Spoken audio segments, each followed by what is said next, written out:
Good morning. Welcome to the Courtroom Files Live. Went live early today because it's already a very busy day out in the court world. We're going to start with Judge Simpson, where he's working through what looks to be a fairly hectic probable cause conference docket.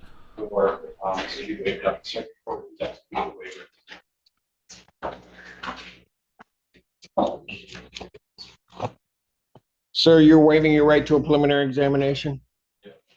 You understand a preliminary examination is a proceeding where the people would have to show by probable cause that the offenses alleged were committed and that you committed them. You understand that? You understand you'll not have that hearing and that you'll proceed to circuit court for further resolution.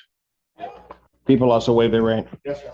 Preliminary examination having been waived, defendants bound over to circuit court on both counts. Your Honor, I acknowledge receipt of the information standing. Defendant having waived formal reading, standing mute, court will enter a not guilty plea. Pretrial will be set for April 16th at 1:30 before Judge Conlon. April 16th, 2025, 1:30, Judge Conlon. Your Honor, my name is Brian. You may. You're very familiar with this. I brought this up two other occasions.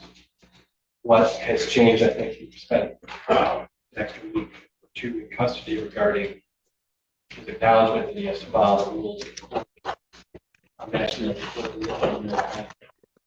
the witnesses. This allegations are two existing charges, and he has no contact with the mother of his children. And they're working on a housing situation. Need to find an appointment that's set for the end of April. The no contact individual is here today. She certainly could address. Has she had talked to the prosecutor's office? I did speak with her this morning, Your Honor. All right. I think with him spending time in jail, knowing that he had the order not to have contact, he had contact and was arrested. Based on that contact and brought before Your Honor, that he going forward that no contact order is lifted, he will abide by any other order that the general contact. Not to make light that he will violate the court order. I think that's a discussion.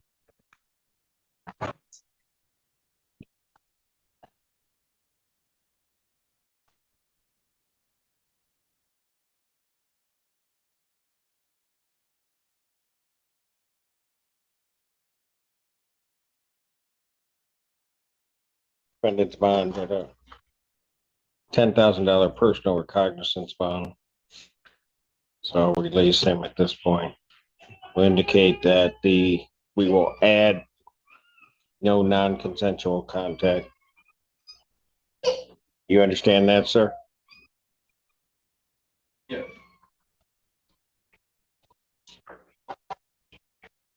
And I will delete the no contact provision.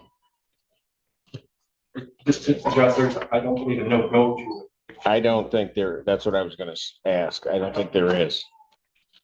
Given the circumstances. The only no go to was the all of this. Right. So that no go to will stay in place. All right, Yeah, thank you very much. thank you. And did you just fill out that form? Thanks. Court does call the case People versus Lawrence Buckner.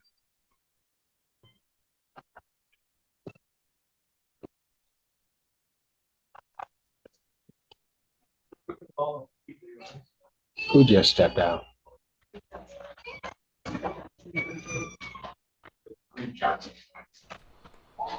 Well, they're tracking down the contestants for that case. Again, good morning. Welcome to the Courtroom Files Live. Early start today. I've already got my eyes on 7 different courtrooms that are all pretty busy this morning, so I thought we'd get off to an early start. Feel free to say good morning in the chat. Love to hear from all of you. Let's get back to Judge.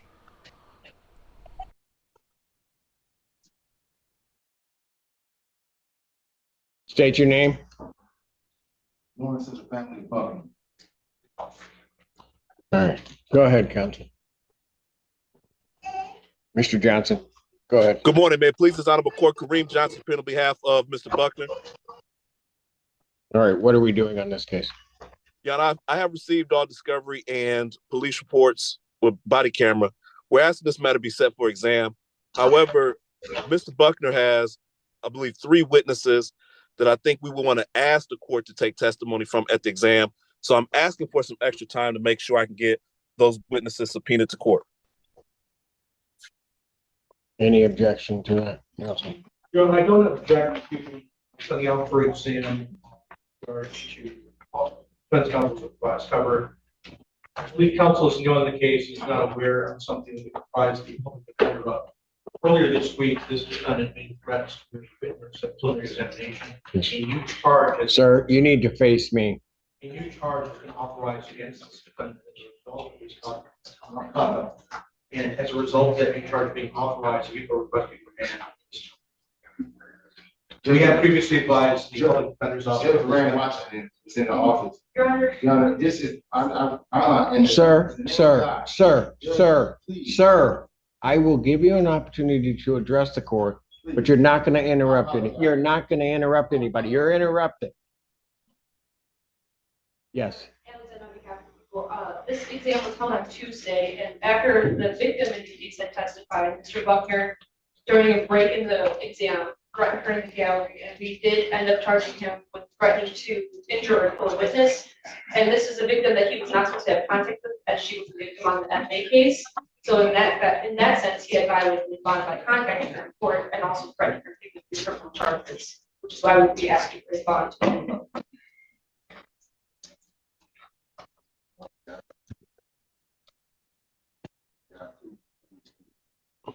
Sir, what did you want to tell me? sir. Well, Mr. Buckner, I'd advise at this point you don't make any statements. Mr. Johnson, I need to speak because if I don't speak, if the prosecutor said they want to lock me up in remand, it's up to Judge Simpson. So I have to present my portion of the truth. If I don't, I'm going to jail. Like, I have a family to support. Please, like, I am not guilty. And this is what I, Well, okay, okay, on Tuesday, I had a hearing for a situation that I was allegedly accused of, right? During that hearing,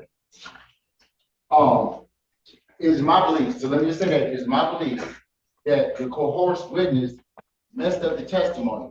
So they said that the witness said that I threatened her.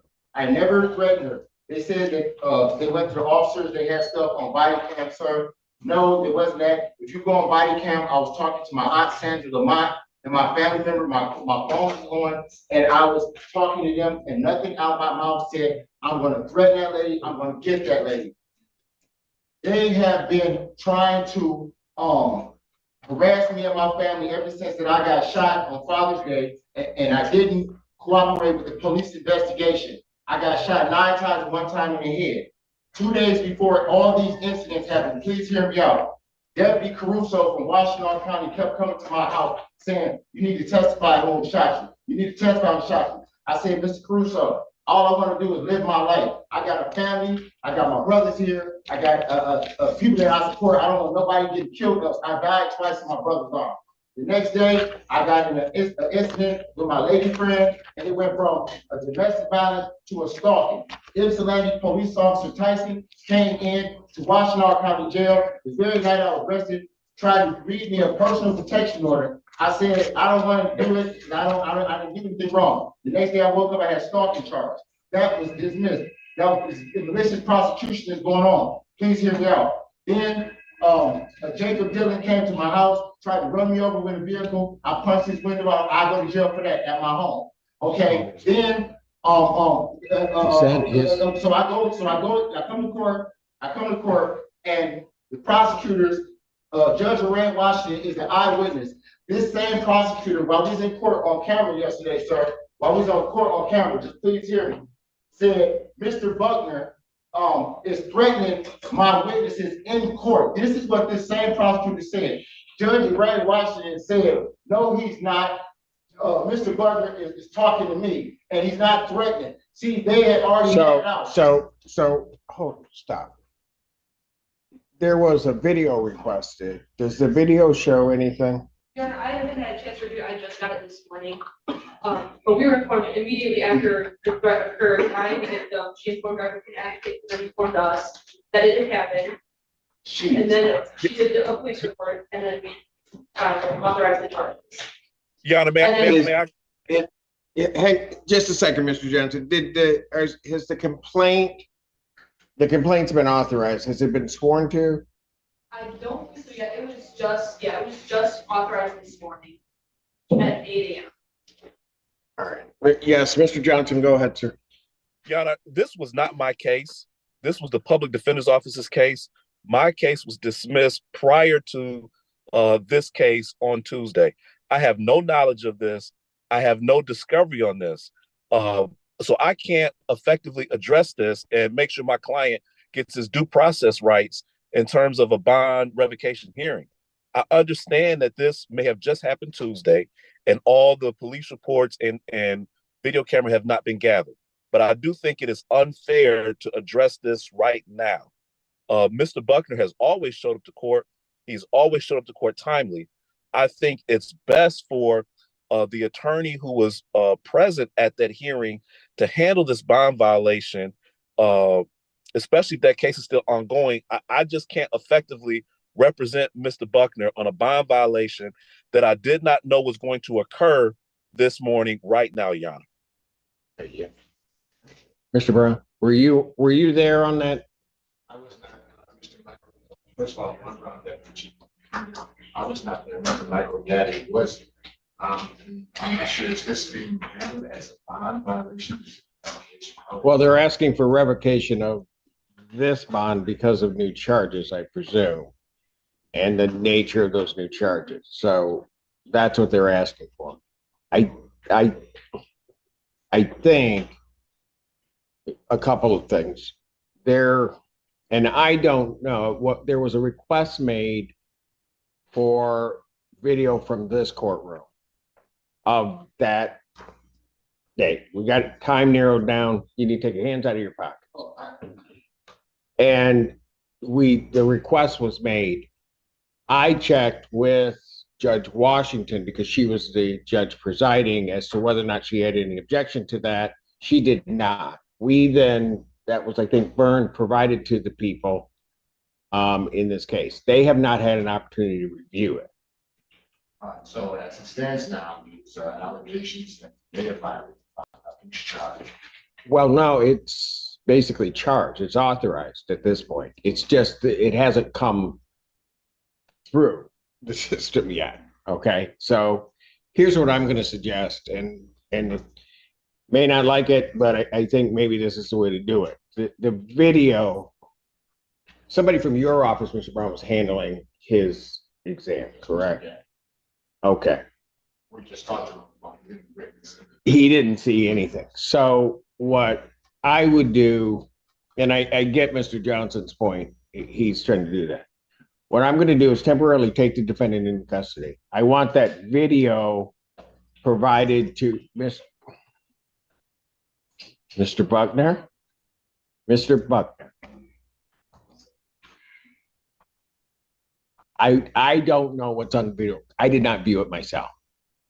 And then have counsel look at the video, and then I will myself look at it when I get a break to be able to do so, and then make a determination if based upon that, his bond in this case should be revoked.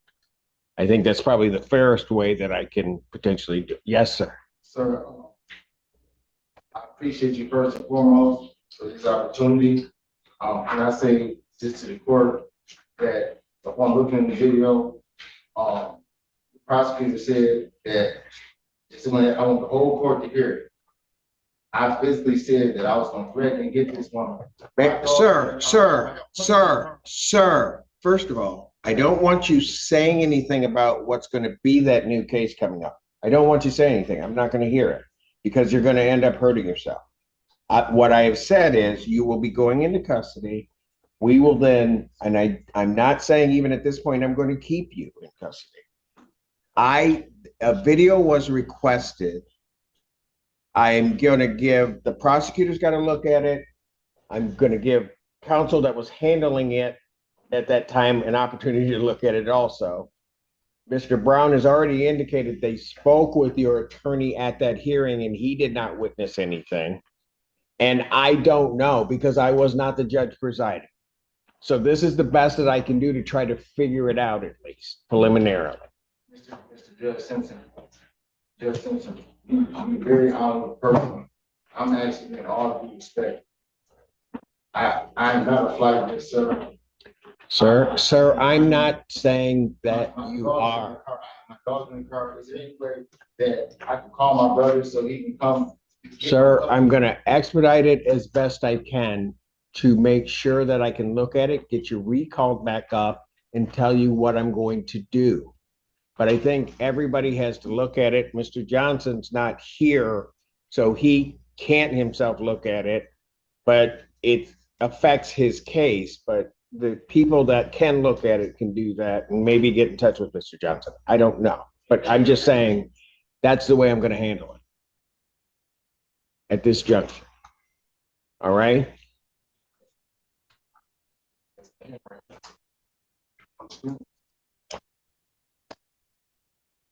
You don't represent me.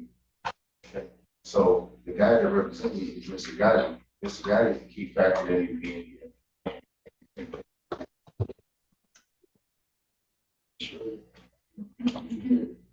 Okay, look, Mr. Buckner, they'll be able to talk to you back there. But-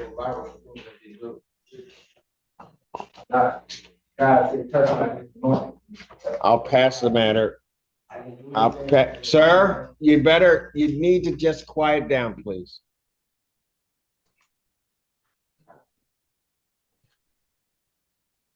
The court is aware of all the sentence doing the video. All right. And Mr. Brown's going away. Okay, thank you. Got it. They just took you. All right. Court does call the case. People versus Spencer Norton.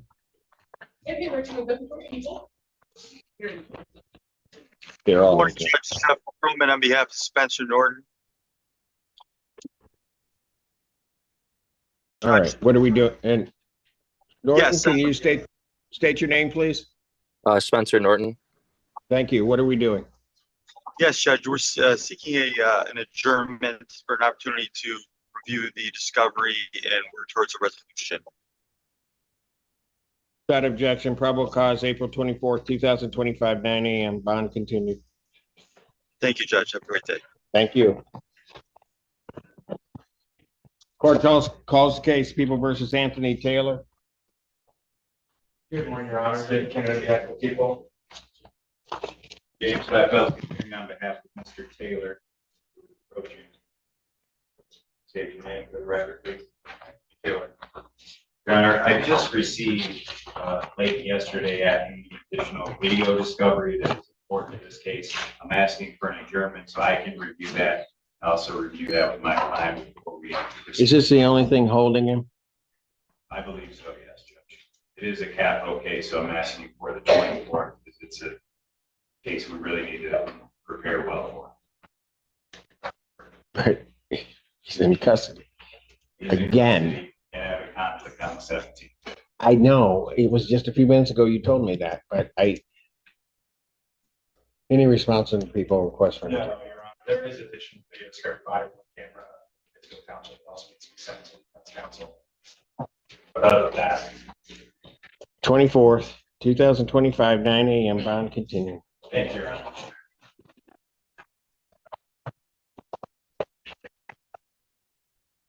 Court calls the case, People versus Trayvon Addison.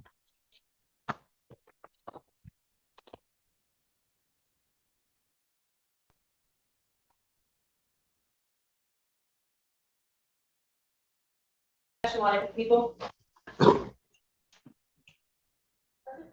On behalf of Mr. Anderson, Mr. Anderson, take your name to the record. There's Trayvon Edison. Thank you. Judge, we respectfully request that this matter be set. All discovery is complete. To our knowledge, Judge. People have their witnesses available the 15th.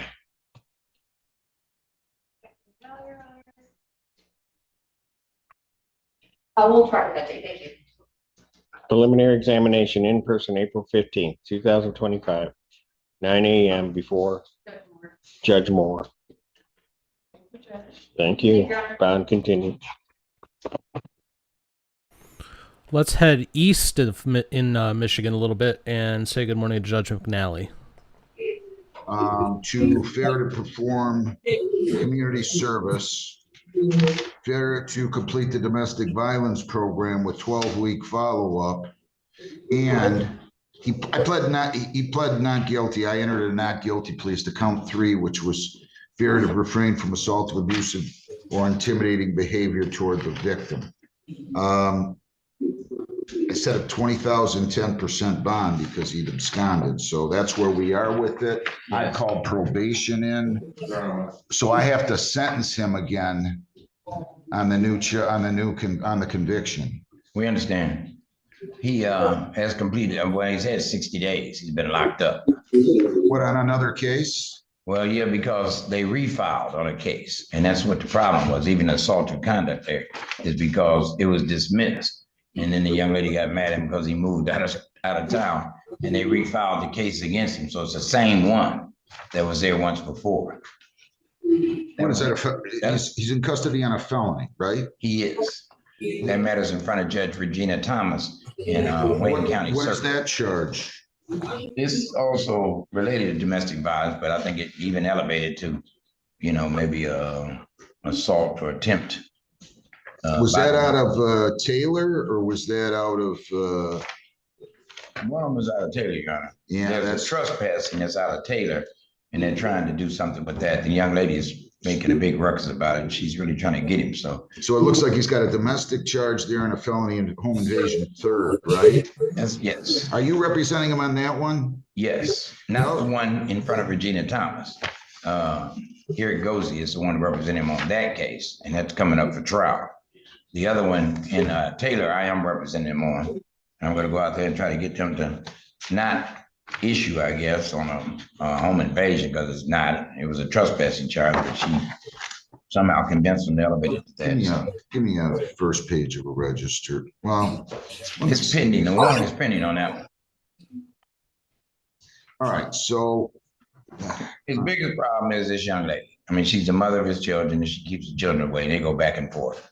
He tried to leave and go to Kalamazoo to kind of get away from her. She got mad about that. So it's back and forth, back and forth. Why didn't he do the domestic violence program with 12-week follow-up?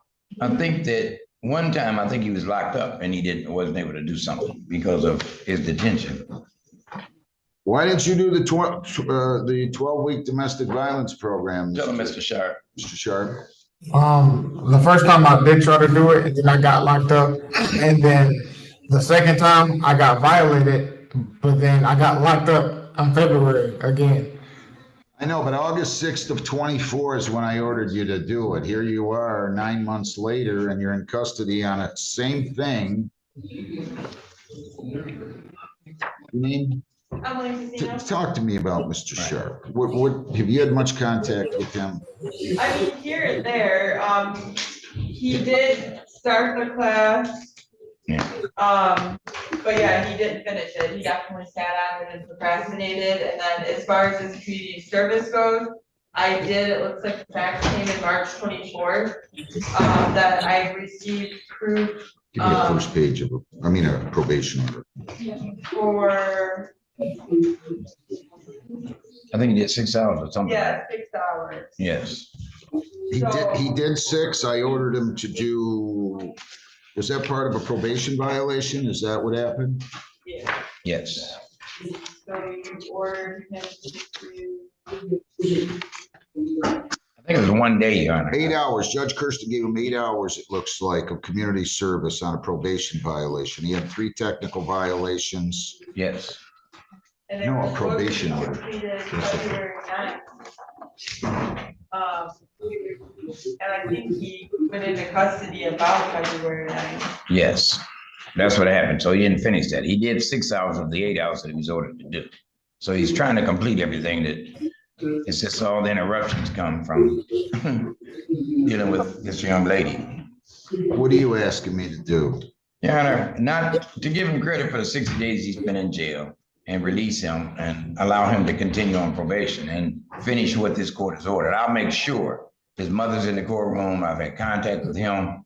I told him I was going to beat him up when he gets out, but I'm going to help this man to get himself back on track and get things together. He's 22 years of age. He's trying to do the right thing. He's trying to get himself together. He has to stay away from her, but the problem is he's got a 1 and a 2-year-old with her, so that's the biggest problem. So she convinces him to come over sometime, and then when she comes over, then she calls the police on him. So I mean, it's something that's not going to get better. So he's going to have to learn how to just stay away from her altogether and his kids for a while until he can. Did he ever pay his fines and costs, Lisa? No, there's a balance of $736.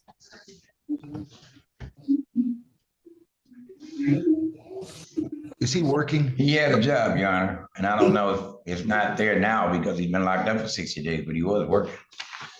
He wants to pay that back, give him time to pay that, and I promise he'll pay it and get in line in terms of that. So he's a good guy. He's trying to do right, but his emotions and her don't go along. So it's unfortunate. He's got strong family support. 24G. What do you think here, Emily? I mean, he certainly does have a lot of stuff going on. Right. I mean, my concern is even before this case started, I mean, yeah, he could have started with that and have been done. I kind of came in at the end here, is the other case now resolved? No, it's still pending. He's in custody on that? That's correct. So I mean, it's kind of. So you understand I'm going to sentence you now, right? Yes, sir. Do you have anything you want to tell me? Tell him about your changes, young man, moving forward. Well, I'm gonna stay away from her altogether, and instead of trying to work things out, I'm gonna move on. And with that, I'm moving farther than Taylor. And Kalamazoo was 2.5 hours away.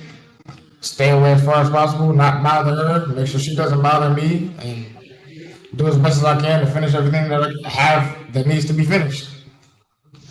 Listen, you got to take care of your business here, Mr. Sharp. The fact that you didn't do the program has nothing to do with you being in custody now. Let's just be honest with one another. Yeah. You got to grow up, son. Okay? I'm going to place you on probation. As I said, the conviction is entered. 6 months probation. I want you to complete the domestic violence program with 12-week follow-up. Do you understand me? Yes, sir. Here are your terms. I want you to listen carefully. You cannot leave the state without the consent of the court or violate any law or ordinance. If you change your address, place of employment, or home telephone number, you have to notify probation. You have to report as directed. No contact at all with Alexis Myers. So I get no contact with her. You cannot write, phone, see, text, email, or communicate with her in any way, or have anybody else do any of those things for you or on your behalf. You're not to possess any. Whoever has the phone's got to take it out of here. You got to take that phone out of here. You have to, you're not to possess firearms. You're not to possess dangerous weapons. Again, domestic violence program with 12-week follow-up. 100 fines, 300 costs, 75 victims' rights fee, $50 justice assessment, $60 screening fee.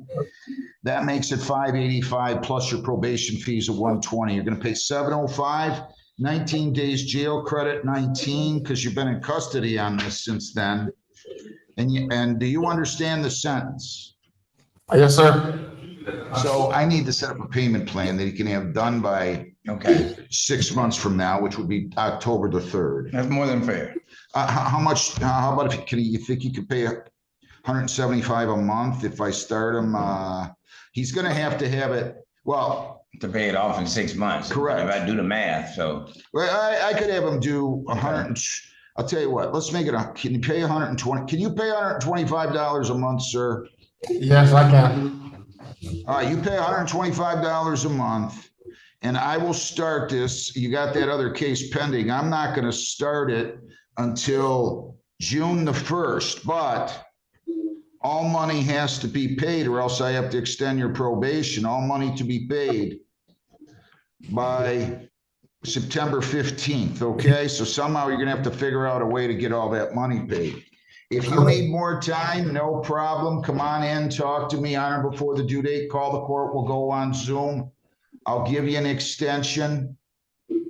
But you cannot ignore me, okay? This is not right what you're doing here. You got it? I'm easy to deal with if you show a little respect. Right. And I'm just telling you, I don't care how many times you need to ask for more time to pay. I'll be glad to do it, but do not ignore me again. Do we understand one another? Yes, Your Honor. Should you set up the domestic, here's what I want to do. Defendant to surrender to court to set up his domestic violence program. All right. First business day following release on that felony.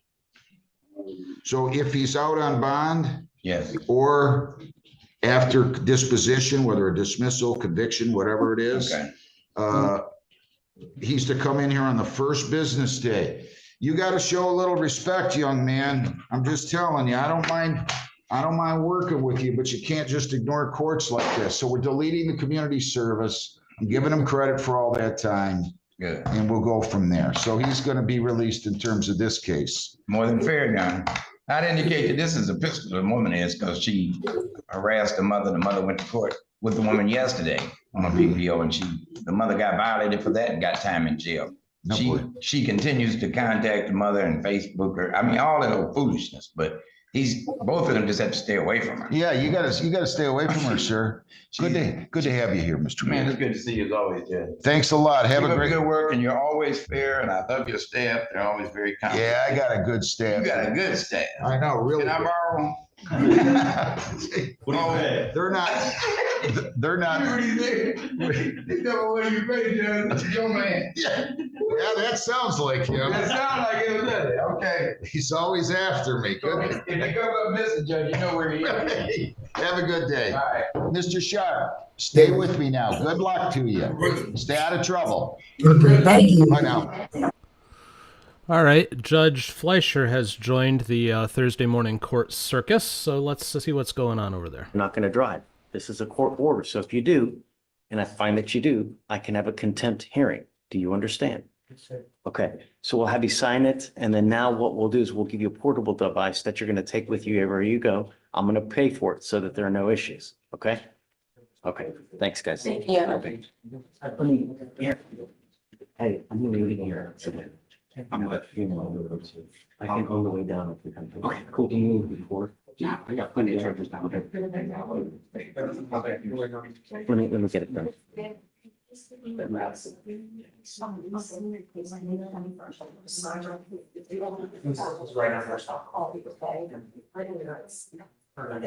Do you want, so the felony case is the day before. You want to put them both on the same day so he doesn't have to come 2 days in a row? It's silly.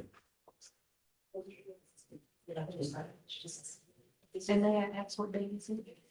Right now, the felony is set for 4/23 and we're set for 4/24. So it's probably just set up both for, I guess, probably the 4/23 so that way you don't have to go upstairs.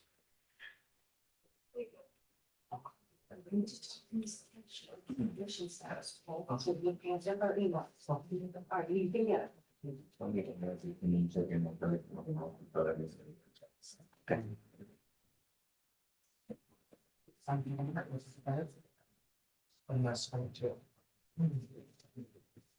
Hi, Morning, Mayor. please. Approaching off docket on Mr. Escamilla. I sent an email last night on that one. Do you need a clause number? Oh, I got it right. Okay.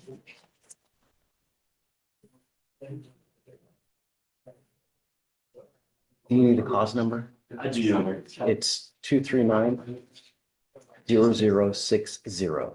Sorry, I didn't even think about offering it to you. My apologies. Sure. So we're here because they filed a bond violation report. He was ordered to submit to a drug and alcohol test. He tested positive for marijuana. Yes, Judge, that was on the 14th. He appeared in court on the 14th. That's the day I got appointed. You sent him for a drug test that day. According to my notes, he came back positive that day. He and I approached you, and on my notes from the 14th, it says he did test positive, but you were going to give him 50 days to get clean. Sure. So I got a test date for him for May 6th, but my next appearance date is sometime in April for him, and I think he has to be here then too. Okay. So, but he's set for the 4th. Can we withdraw that setting and just keep how it was, please? For sure. Thank you so much. It's just a record snafu. Thank you so much, Judge. May I be excused? That's all I had today. Thank you.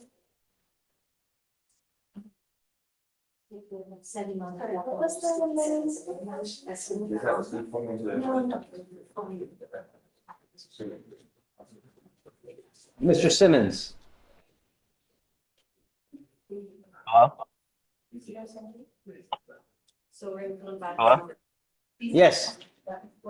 I'm ready. Who are you here on? So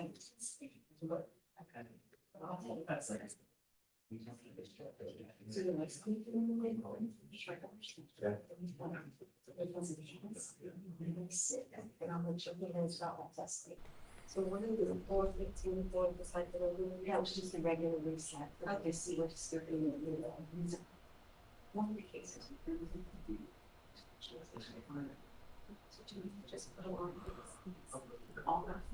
Okay, well, that's not exactly riveting. Let's go back to Judge Simpson for a little bit.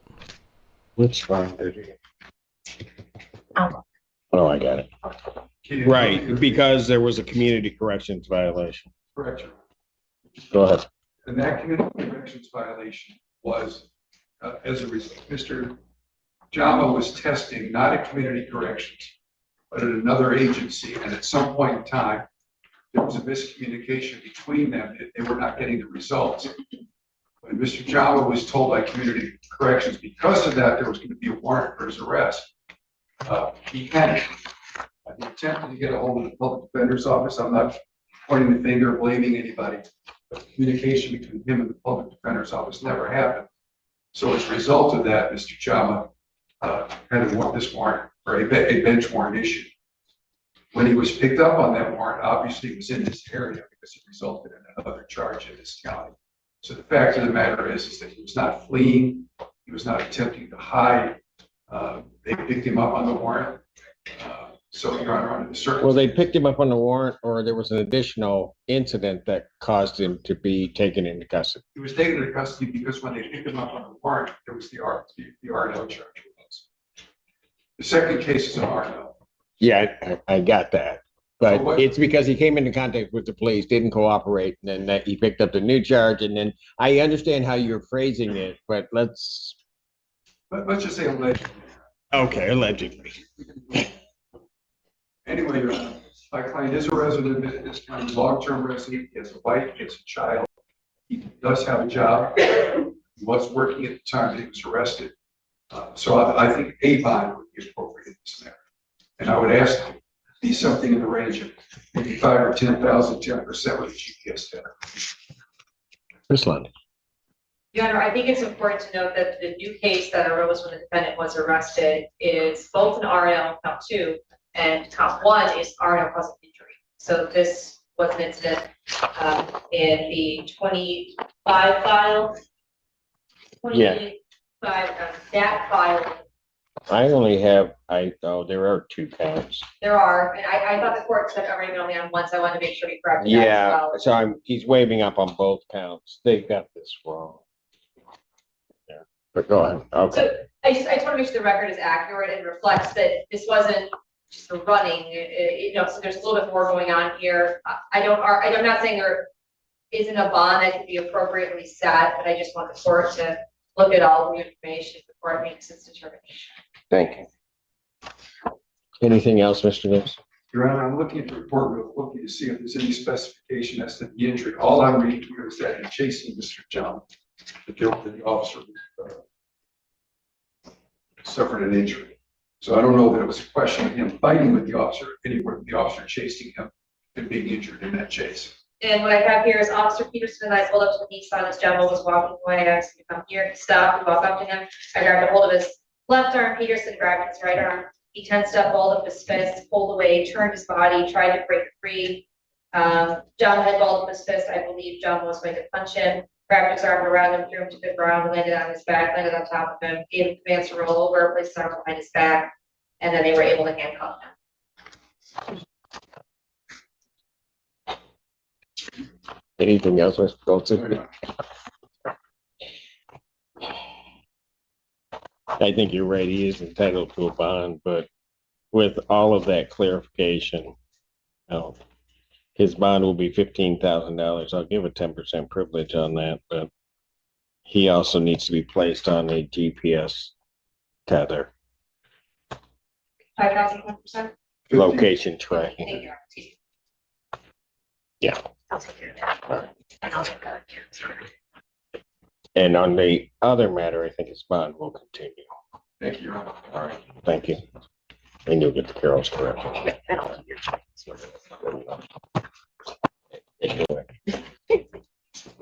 Court does call the case, People versus Emily Bates.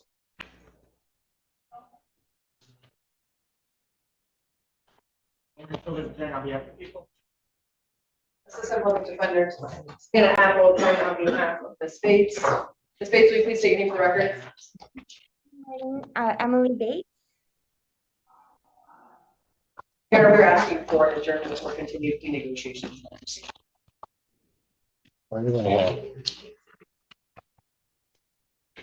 Oh, you filled that out. Whatever.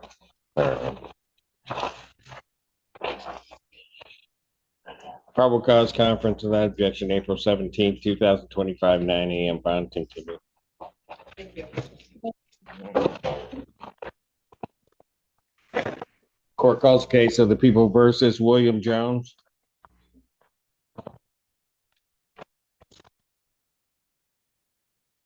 Andrew Jones, Big Maslowski, bring them Your name, sir? William Jones. All right, what are we doing? Your Honor, you said this matter. All discovery is complete. As far as I know. All right. People have their witnesses available the 15th. That's fine.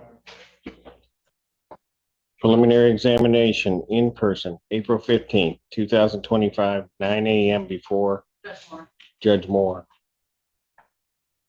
Why is that happening? That's not the numbers I have. I have this reversed. Before Judge Moore. Bond will continue. Thank you. Thank you.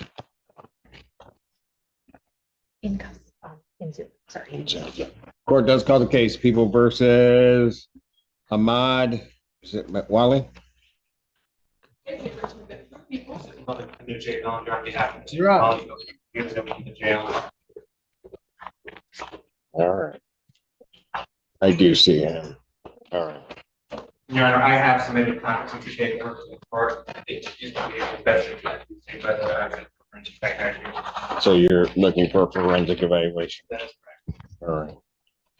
Forensic. I apologize, Your Honor. I did send some amended paperwork just a little while ago. So if that paperwork has the CTA on it, then we're all set. It is the correct. I have the corrected paperwork. All right. All right. Forensic evaluation is ordered. I'll set a competency hearing for July 3rd at 9 a.m. July 3rd, 2025, 9 a.m. Thank you, Your Honor. Thank you. Bond continued.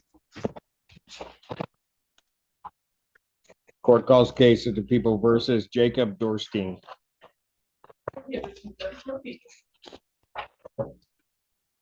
Assistant Public Defender's House Field with contact with the Thurston. Jacob John Dorson. All right. We're asking to adjourn to give us time to create a mitigation report. I believe the turnaround time for that is about 6 weeks. 6 weeks? I believe that's how long our social workers asked to speak with Mr. Brooks and get to know him. Well, you need to tell your social workers they're gonna have to work fast. Can we, You want me to tell them? yes, we can aim for a month if the board would prefer.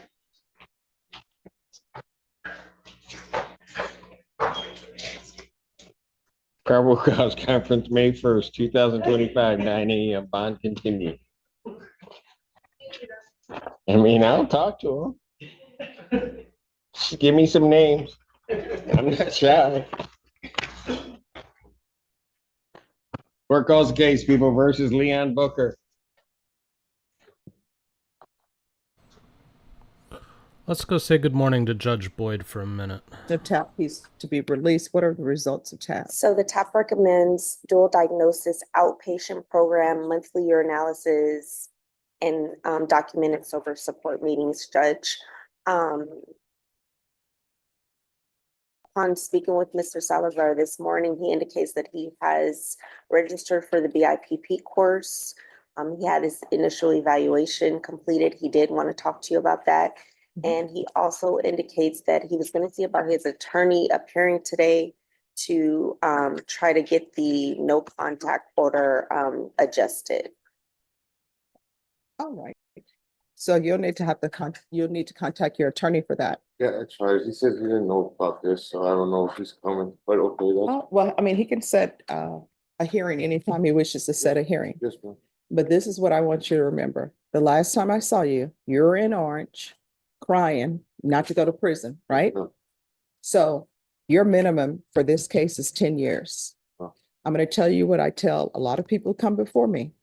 If there's an issue, if you think you're going to use, if something's going up, you need to pick up the phone and call your probation office. Normally, all things considered, if somebody calls a probation officer and they have a drug issue and they say they think they're going to use, normally probation doesn't file a motion to revoke. They don't ask me to file a motion. What they do is they'll send me notation saying defendant or the probationer is struggling with their sobriety.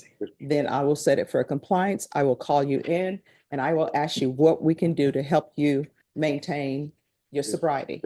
So when people are placed on probation, I want people to successfully complete it. Probation wants them to successfully complete it.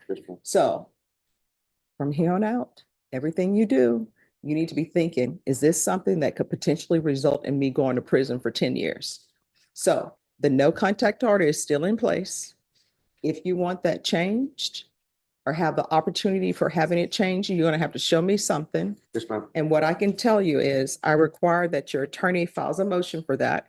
If you no longer have an attorney, we'll still put it on the docket. Yes, ma'am. And probation will reach out to whoever the subject is of the no contact order. And I like to have them come in so we can discuss things. I'll just check. Oh, my father said she's here, and when I went out to call my attorney, she's down the hall. Okay, well. But I just thought you may need her, but. No. I mean, if everybody wants to have a hearing on it now, we can. Probation will let the family violence prosecutors know if this is a family violence case that you're asking that the no contact order will be changed. I'll get input from them, input from probation, of course, input for you if you want to give it, and also input from the person who's the subject of the no contact. Oh, do you think it's better to do, like, to tell the lawyer and then do that, or? No, okay, so here's the thing. I really cannot give you that type of advice. Okay. But what I can tell you is if you don't have an attorney, it's going to get set anyway, because probation is going to send me something saying that this person wants to have contact with whoever the subject of the no contact order is. And you know what I'm going to say? What does the state say? What does probation think? And then I'm going to want to talk to the subject of the no contact order as well. Okay, I'll just wait and ask Ms. Mireles. Okay. Okay, and I was gonna ask you this. I asked the lady from the bid class if she could email you like all my stuff so you can see that like she worked with what she says about me and everything. But she said it just goes to probation, but I wanted to know if I could give her your email or you can send her something so that way you can get all my updates and everything. Oh, let me just tell you what ends up happening. Probation receives all that and Officer Abrams receives all that and they always give it to me. So I'll know how people are doing in their classes. And if there's an issue with the class, I always get an email about that. Okay, yes, I just wanted you to know everything, because before last time on probation, she just stopped responding to me and I got severe PTSD, anxiety, and I got scared. Well, here's the thing. But now I know. Everything happens, she don't answer me, I'm just gonna come into your courtroom and sit there and try to see you, because I know that you'll help me out. Yes. I know that my anxiety and my PTSD caused me to just freeze, but I'm just coming here because I know that that's what I have to do. Yes. You'll help me. Yes, ma'am. Yes. Thank you. All right. So if you have any other questions about anything, let us know. And if there's something probation can help you with, let them know. Yes, if you feel they're not addressing it, you can always come in here. If I'm here, we'll address it and figure out what's going on. Okay, yes, and then another thing, I just wanted to let you know that you gave me before, the NA, Mhm. and I've been doing it for over a year and I'm still going. And how's that helping you? It's good, very good. Okay. And then since I got out this last time, I started it all over again, but I've been going for a year already. It's gonna be yeah, exactly a year in February, so a year and 2 months.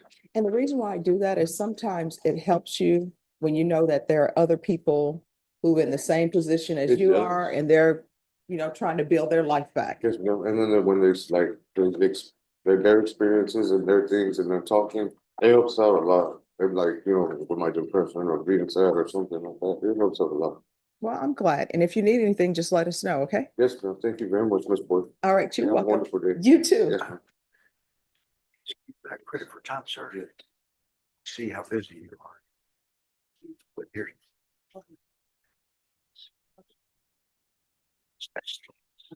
Oh, do you have the paperwork on Mr. Outlaw? I'm going to. All right, thank you. So now that we're about, 50 minutes into this live stream now, a little more formal good morning to all of you. Welcome to the Courtroom Files Live. It's nice to have you here. It is a beautiful day here at the Courtroom Files bunker. I went for a 2.5 mile walk this morning. I spent some time playing with our 2 pet rabbits, Floppy and Verity. I picked up my guitar and played that for a little while this morning. It's just a beautiful day. And a couple of minutes ago, there was a couple of wild rabbits playing outside the window. So I hope your morning is as bright and cheerful as mine is. And I've spent almost an hour with you guys, and it's not even 8 a.m. here yet. So off to a great start. Let's go back to Judge McNally. Luann Beth O'Connor, 25S568410. Ms. O'Connor, your name?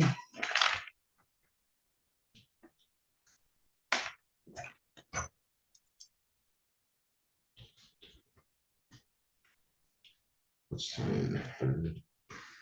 Ms. O'Connor, you have to start your video and unmute, please.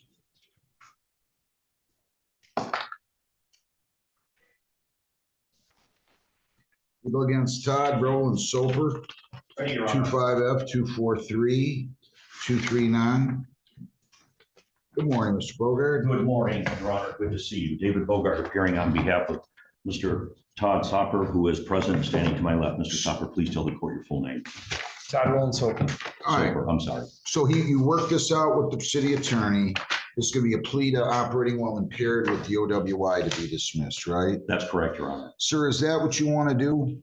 Yes, sir. Yes, Your Honor. If you plead guilty to that charge, I'll dismiss the OWI. If you plead on the impaired, possible penalties are up to $300 in fines, 93 days jail, 360 hours community service. Court costs are all those 4 points, license suspension or revocation. In accordance with your record, your vehicle could be or might have to be immobilized depending upon your record. Do you understand that? Yes, Your Honor. Did you sign, read, and understand the advice of rights form? Yes, Your Honor. If you plead guilty, you'll be giving up all those rights and there will not be a trial. Do you understand that? Understood, Your Honor. Do you understand all your rights? Yes, sir. To the charge operating while impaired, how do you plead? Guilty. Were you operating a motor vehicle in Gibraltar near Baker in Flat Rock, February 22 or 25 at 1:02 in the morning? Yes, Your Honor. And did you drink alcohol prior to that? And if so, what did you drink and how much? Yes, Your Honor. A Crown Royal, around three drinks. Okay, was your ability to operate the motor vehicle impaired because of the alcohol consumption? Yes, Your Honor. Why were you pulled over by the police? I was told that I slowed down at a caution light on Gibraltar Road. That was when I was in with the officer when I was at Flat Rock PD. Okay, and slowed down at a caution light. Yes, Your Honor. What was wrong with that? That's exactly what I asked. So do you think you did something wrong in the operation of the vehicle? Yes, I did. That I was drinking and then I operated a motor vehicle, but yes. But I didn't, being told I slowed down at caution light, I didn't understand that. I guess is the best way that I could explain that. Your Honor, there was also a sway of the vehicle as well. So the vehicle was swerving? Yes, Your Yeah. Honor. Do you agree with that? Yes, Your Honor. All right, and ultimately you were arrested and transported to the police station and administered a intoxicator, right? A Yes, Your breathalyzer. Honor. And counsel, do you stipulate that the results were 0.155 for purposes of the plea? I do, Your Honor, yes. Sir, are you on probation or parole? No, Your Honor. Anybody force you to plead guilty? No, Your Honor. All right, I'm gonna accept your plea to operating while impaired. I find it to be an accurate plea made voluntarily and understandingly. The plea is accepted. The OWI is dismissed. By law, I have to refer you and am referring you for a screening and assessment. So you're gonna go across the hall. You're gonna fill out a questionnaire, you'll be interviewed, and then you'll come back for your sentencing.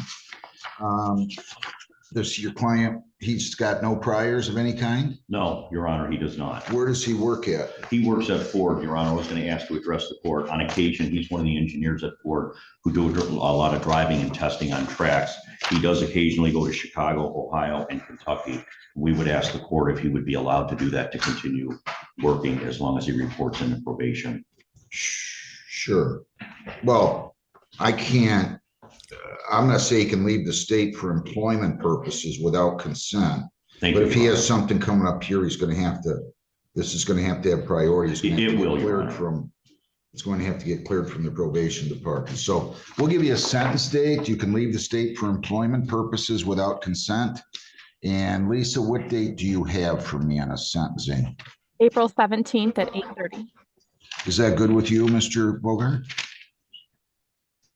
At 8:30? Yeah. Yes, Your Honor. If you guys are here at 8:30, I will be out here, okay? Thank you, Your Honor. All right, we'll see you back here. Good luck, sir. So first go down the hall, get your paper notice. Let's go back to Judge Fleischer. He's actually got something to do. On March 27, 2025, in Harris County, Texas, a law enforcement officer observed a vehicle traveling 90 miles an hour in a 60-mile-an-hour zone and failed to signal a lane change. A traffic stop was initiated, and upon contact with the defendant, the law enforcement officer observed a strong odor of alcoholic beverage, slurred speech, and red bloodshot eyes. The defendant admitted to consuming 10 beers. STs were conducted at a nearby parking lot where the officer observed 6 out of 6 on the HGN, 2 out of 8 on the walk and turn, and 1 out of 4 on the one-leg stand. The defendant consented to a breath specimen in blue 0.16 and 0.158. Mr. Gonzalez, I'm going to find that there's sufficient probable cause to go forward with your case. You look up, see, is any prior DWIs in the license, please? I do not see any prior DWIs, Your Honor. However, I'm unable to look up his driver's license because there is a driver's license number that we have in our system. From what I have, I'm unsure if that means he does not have a driver's license. He does not have a license at the moment. We're not allowed to drive. I don't care what is going on in your life. I don't care that you need groceries. I don't care that there's a kitten that has to go to the hospital. You will be signing an affidavit with me today, promising me you're not going to. If I find that you do, I can have a contempt hearing. You can be facing an additional 6 months in jail and a $500 fine every time you drive. I don't know what your immigration status, but if you're not in this country with permission and you go to jail and immigration finds you, they will put a detainer and you'll be stuck like Chuck in there until this case is over, and then you get shipped off to immigration. Do you understand? Part of your other bond conditions are that you're not to consume alcohol or illegal drugs or unprescribed controlled medication. I'm going to randomly test you. If I find that you're using, likewise, you will go to jail. No more PR bonds for you.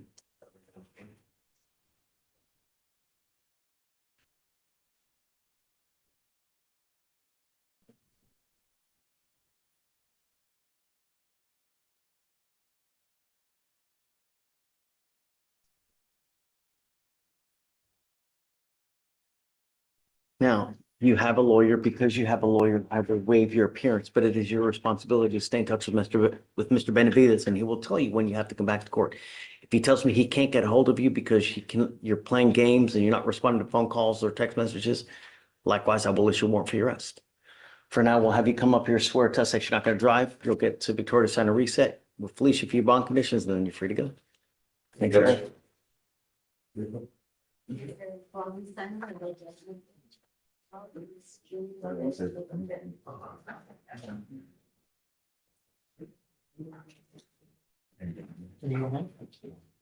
Is your name Ricardo Gonzalez? Yes, sir. Do you solemnly swear to affirm that you will not have a valid Texas driver's license and no driving whatsoever what states is active? Yes, sir. And those on your set.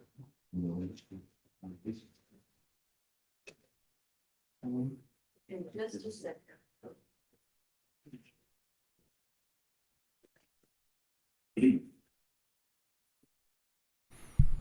And now Judge is bored again. He goes through a lot of... His court's gotten weird the last couple of weeks. It starts out really slow very often, and then all of a sudden it picks up at the end, right about the time I'm ready to call it a day.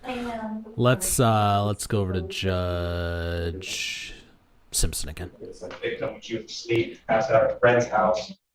She had a stain hit done and the lab report did indicate that it was the defendant's DNA. Also, Your Honor, while we were trying to locate the defendant, they learned that he told one person that he intended to travel to Kentucky and told another person that he had intended to travel to Tennessee. And Your Honor, he someone willing to go across the state of Ohio. Anything else? Your Honor, I think that home confinement tether would give the court the proper conditions for allowing him to be released. He maintains no serious allegations. However, he's asking for an opportunity to be able to work with our investigator regarding this case from our custody. Motion for bond reduction is denied. Bond will continue. Thank you. You need. Yeah, because I didn't do that. Court calls case of the people versus Grace Brenner. And then on behalf of Your Honor, Assistant Public Defender Hannah Apple, appearing on behalf of Ms. Brenner, who is here to be assumed. Ms. Brenner, will you please state your name for the record?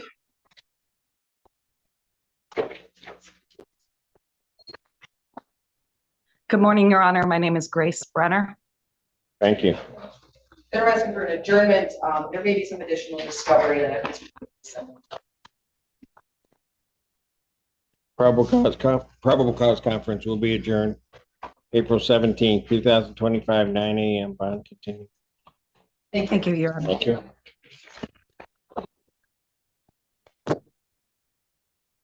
Court calls the cases of the people versus Sean Charnley. 2, 3, 4, 5. All 5 cases.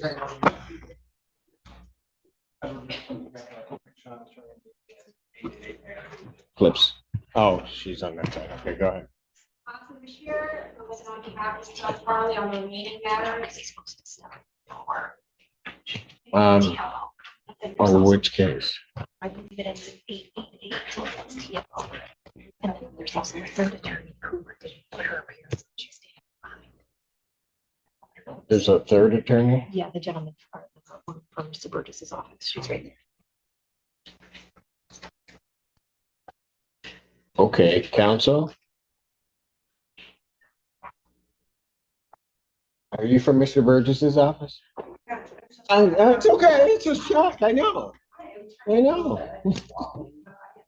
No, you were just nonchalantly going wherever. I'm sorry, I was out in the hallway. I'm so sorry. No, you weren't. We watched you right there. Yes. Okay, but go ahead. No, it's okay. I know. I really review it on behalf of Mr. Charlie, and I'm standing in for David Burgess with my client's permission. Is that correct? So I'm sure.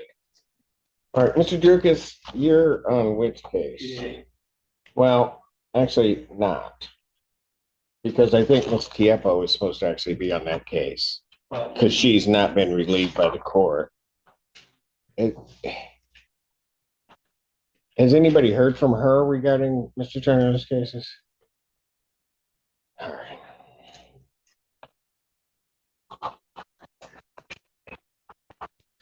What are we doing on all of these?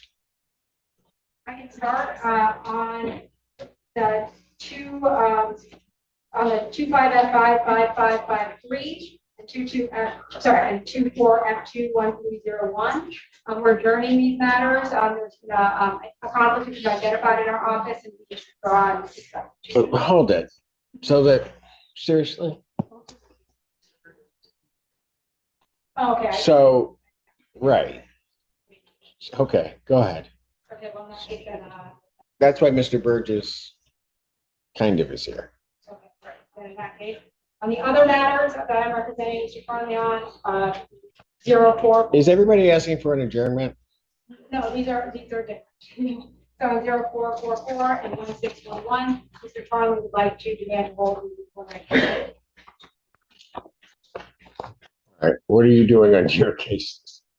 On our cases, we were just appointed, so we are asking for an adjournment to request discovery. All right. And Mr. Dukas, I've signed the order. What are you? I have the written report. I'm asking for videos. I do not have those yet, so I'm asking for it. All right. So which cases are you demanding exams on? He's got 5 here. 21F1. Give me last 4 digits. 0442. Okay. 1611.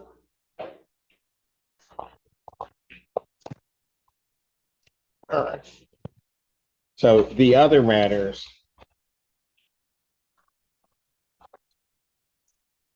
I will adjourn. Well, let's do it this way. On case ending in 888, I will adjourn the probable cause conference in that case to April 24th, 2025 at 9 a.m. I will also set a show cause at that time for Attorney Tieppo for her failure to appear in this matter. His bond will continue in that case. In the other matters, the ones that Mr. Burgess has, I will adjourn those also to that same date of the 24th. Probable cause conference. 2025, 9 a.m. Bond will continue on those cases.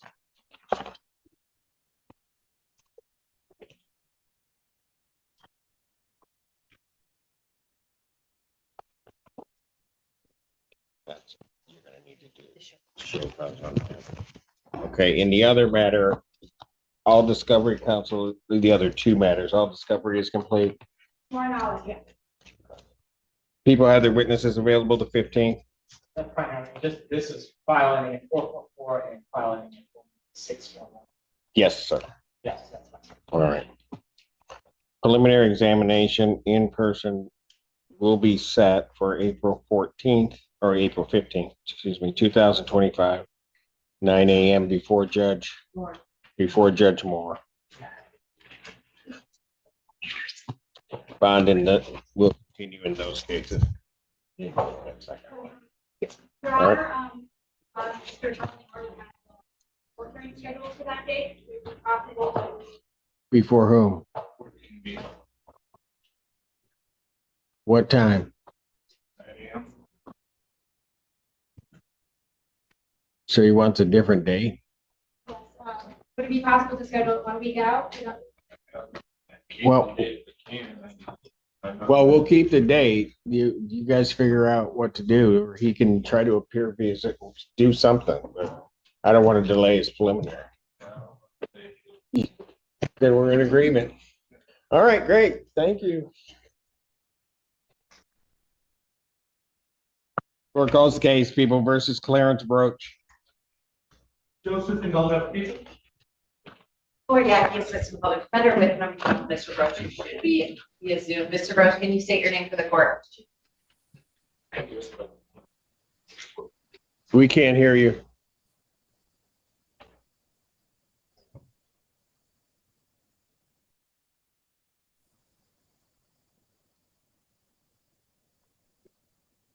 No,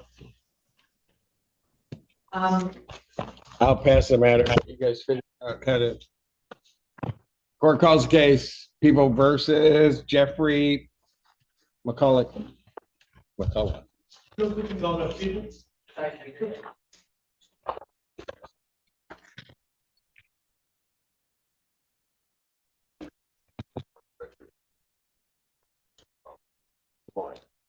Your name, sir? Jeff Cole. All right.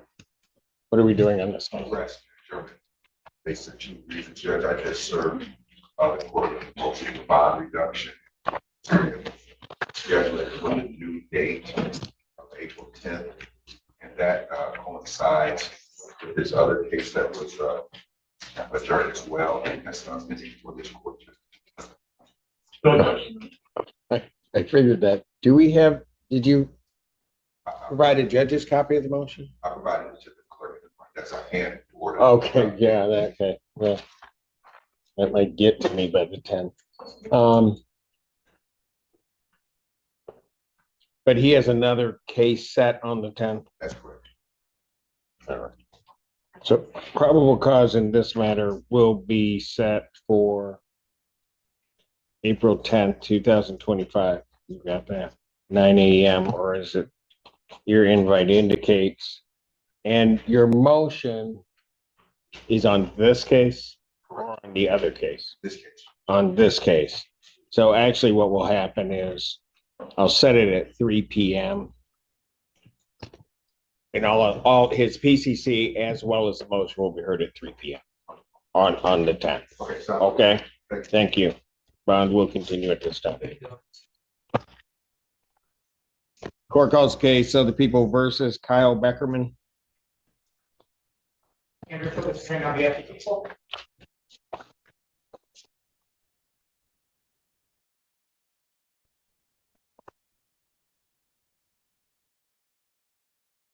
Review on the. All right, thank you. What are we doing? I'm not certain, I was just talking to Yeah, the council. I don't have enough time. What? Okay, And you need to fill out a green sheet. You wanted to adjourn? I'm sorry, I was just talking to council, so I need a minute just to fill out. Okay, but you wanted adjourned in any event. Yeah, yes, Your Honor. April 24th, 2025, 9 a.m. Just fill the green sheet out. We'll get it Is signed. that to the state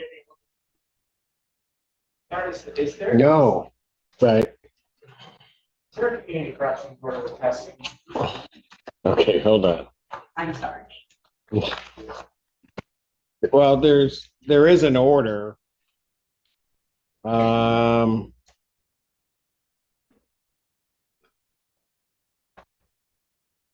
Right. And I have a progress report from his testing because he's testing. Well, my question is, are you testing at Harbor Oaks Hospital?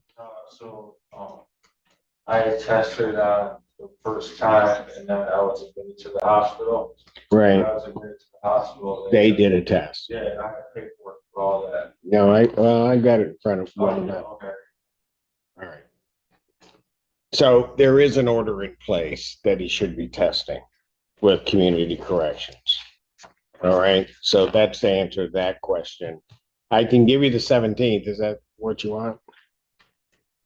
That would be. Okay. April 17th, 2025, 9 a.m. Bond continue. I appreciate it. Thank you.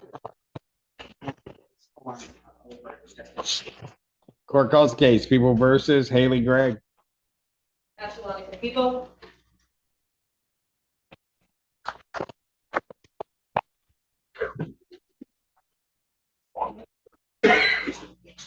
Morning, Your Honor. Brian Boley on behalf of Mr. Gray. Your Honor, we're asking that this matter be set for an exam. My knowledge. Will people be ready by the 15th? We'll do our best, Your Honor. Thank you. Preliminary examination in person, April 15th, 2025, 9 a.m. That's before me. Thank you, Judge. Thank you. Bond continue. Court calls the case of the People versus Antoine Perry. If you ever see the people.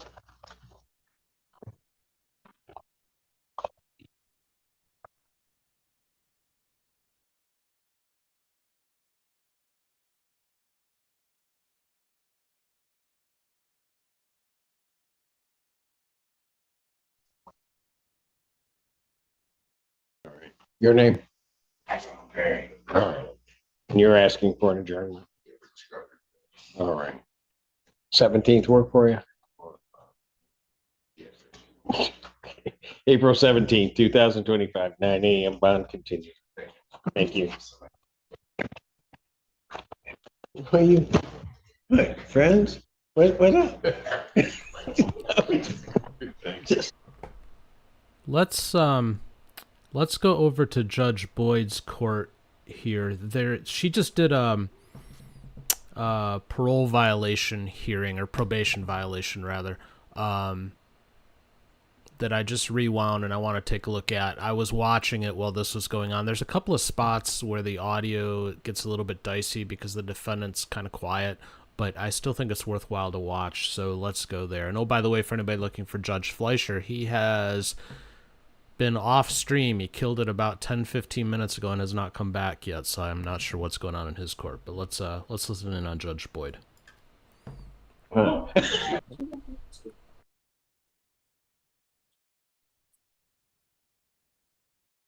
Yes.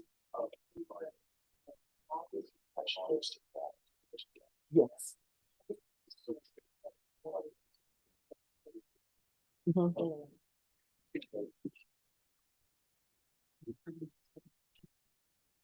Okay. Hello. All right. How are you doing today? Be honest. I'm just, all right. Now, we have docket sheets, but now they require us to put everything in Odyssey. So why does he have a warrant? The warrant, the MTR. Oh, motion to revoke. Yeah, it's motion to revoke. It was issued on March 28th.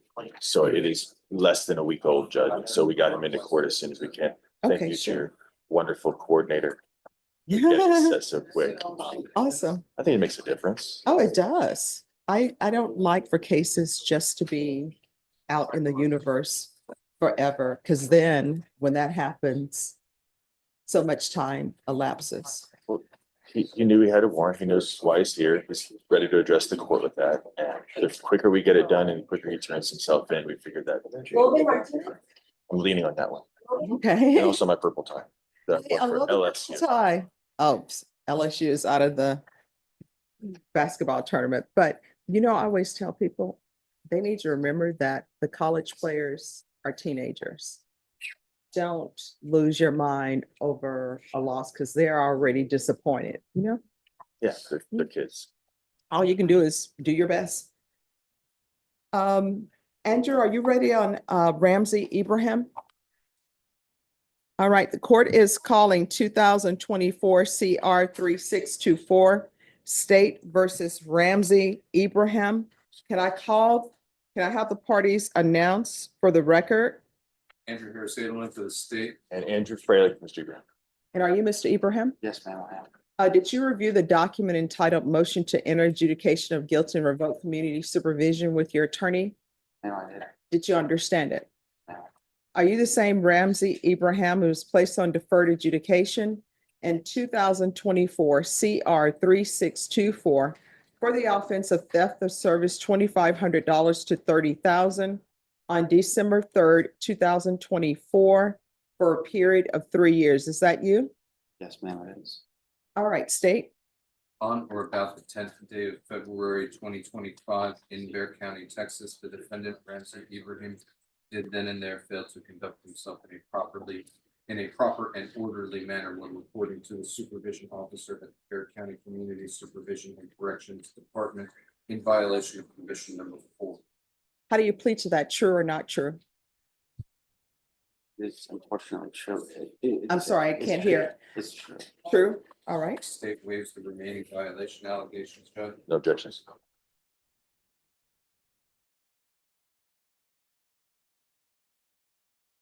Do you understand by pleading true to violation of condition number 4, the court could find it true, grant the motion, find you guilty, sentence you up to 2 years in the state jail facility and up to $10,000 fine? Yes, Knowing that, do you still wish to plead true to violation of condition number 4? ma'am. Court will find violation of condition number 4 true. Is there a proposed agreement? No, Judge. State, what are you requesting? Adjudicate guilt, revoke supervision, assess punishment of 2 years of confinement in the state jail facility. And defense, what are you requesting? Judge, we're requesting my client be given another opportunity and allowed to continue his probation. My client would like to address the court. All right. And you say your client would? He would like to address the All court. right, can you raise your right hand? Do you solemnly swear or affirm the testimony? All right, if you all could whisper in the box, please, just whisper. All right, do you solemnly swear and affirm that the testimony you give will be the truth and nothing but the truth, so help you God? All right, you're whispering. Yes, ma'am. All right. You can lower your hand, state your name for the record. Ramsey, right? All right, defense. Ramsey? So after the incident happened, I came to court and I was found, guilty of the. You pled no contest. Pled no and you were contest. placed on probation. Well, after that incident, I lost my job, and then I've been seeing a therapist, a psychiatrist. Before all of this, I've had pretty severe depression and anxiety. Judge, may I talk to my client for just a moment?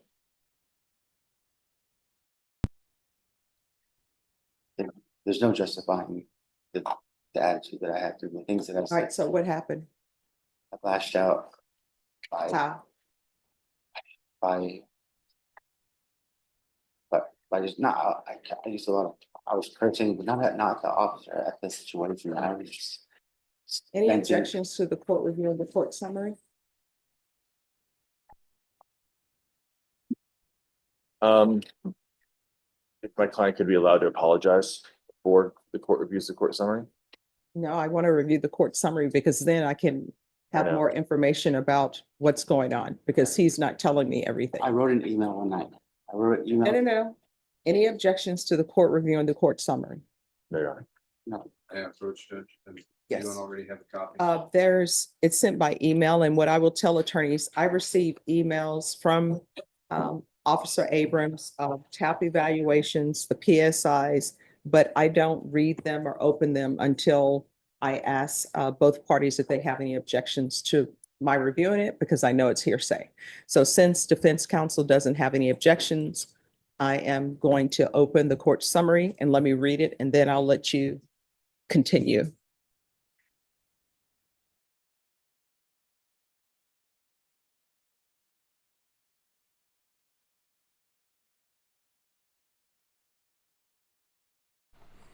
So yeah, while she's reading, my opinion, he's got 1 foot in the grave, so to speak, on this one. This is a shame. I mean, he was just put on deferred in December, and he's already in front of the court talking about getting it revoked. And if they do, that means he could end up serving whatever it was he was sentenced to. So we'll see how this goes. All right. Is my client to be allowed to continue? Yes. First and foremost, I apologize so much, so sincerely for the outrageous stuff that I said. I was in a really low spot, and But according to the court summary, and let me explain something to everybody. I understand that people sometimes they're angry at their situation. Sometimes they don't want to accept responsibility for their situation. I understand that, right? So, but according to the court summary, they're saying that this isn't the first time that they've had an issue with you. and that's basically the only notable time that we're. Well, no, not only notable time. I'm just telling you what they say. This is what it says. It says, this is not an isolated incident. He has consistently exhibited defiance towards his probation officer and field officers, refusing to comply with basic probation requirements and making it clear that he has no intention of changing his behavior. So that's before the letter. That's what that seems to imply to me, that this isn't the first time. So they have the letter, and they're saying that when field visits are conducted, it's the same, similar things. Okay, so like again, I'm very, very sorry, and this won't happen again. But as far as the field visits were concerned, I was thrown into agitation when the officer came in. No, Hold on. it's fine. I'm just trying to figure out what's I happening. understand, Judge. What my client is saying is that before this motion to revoke was filed, before he came and talked to me, I don't think he really had a full understanding of what he was looking at and what the court may end up doing today. After I talked to him, and after I really informed him of what he was looking at, and what the court might do, and after hearing Mr. Edelman say what they're requesting, I think you can see my client's attitude has shifted. I want what Ramsey was talking about, Judge, is he had a bad attitude. He just played true to a condition that I've kind of never seen on an MTR before of just not fail to report, not the rest of it, but fail to conduct himself in a properly and orderly manner. He's pled true to that. He's accepted responsibility for that, and he has promised that he's going to make a change. I think that since I have had the opportunity to talk to him about realistically what he's looking at, should he not, in the rest of his 3 years of probation and the conviction and the 2 years day for day, that his attitude has shifted in a remarkable way. He's willing to apologize to each one of those officers if he's offended, apologize to the court, apologize to the prosecutor if need be. I just want to make sure that the court understands and sees his change in attitude. That's why we're here, is his attitude is poor. Was poor. I sincerely mean my apology. All right, so my question is, I'm back to my question. So it's stated in the court summary, this is not an isolated incident. So when they say it's not an isolated incident, I'm taking that to mean the email that you sent, right? So let's not even talk about the email. So they're saying you have consistently exhibited defiance towards his probation officer and field officers. And the field officers are the people that go out to see you, because I require that their field visits. And actually your probation, I don't do cookie cutter probations. Your attorney will tell you that. That's true. Your probation that I gave to you, in the big scheme of things, the conditions that I've given people, it wasn't that much. You didn't even have restitution to pay because I guess people received their items, but you were only 3 years deferred adjudication, regular reporting by Zoom or in person, regular random UAs, proof of employment within 30 days, field visits one time for 3 months, and 200 hours of community service restitution in the theft course. That's all. Just a second. Yes. Sorry, Judge. What my client is concerned about is that yesterday he made a payment to pay off his community service hours. Okay. Oh, no, that's fine. Again, that's what he's trying to say. And you're looking for a job. And the restitution. You paid the restitution in full before the plea judge. Yes. That was part of this. As plea bargain, he did pay the restitution up front. That's why it's not a probation Okay. condition. So, and again, in this past week, I want to make sure I got it. He has registered for the theft class. He has paid his community service hours off in full. He has reported here today. He has apologized for his behavior. I think that in the past week since this MTR was issued, he's gotten the message. All right. And how old are you? 40. 40. Okay. All right. Is there anything else? I want to give you one opportunity, just sure what we talked about. So, go ahead and address the court. Yes, I'd like just to reiterate once more that, I mean, I am immensely sorry for having offended everyone who had, spoken ill of. And the attitude, I mean, you're gonna see a complete difference of everything going forward. If you just please give consideration to allowing me to just get back on track, and I'll make good on the conditions. I absolutely will. I was just frustrated with the situation, and I lashed out. All right. So let me explain something to you. So now let's get to the letter that you wrote. It takes a lot to send an email to somebody. And what you said is, I'm literally cast aside and blacklisted on the same level as effing rapists, pedophiles, and effing real felons.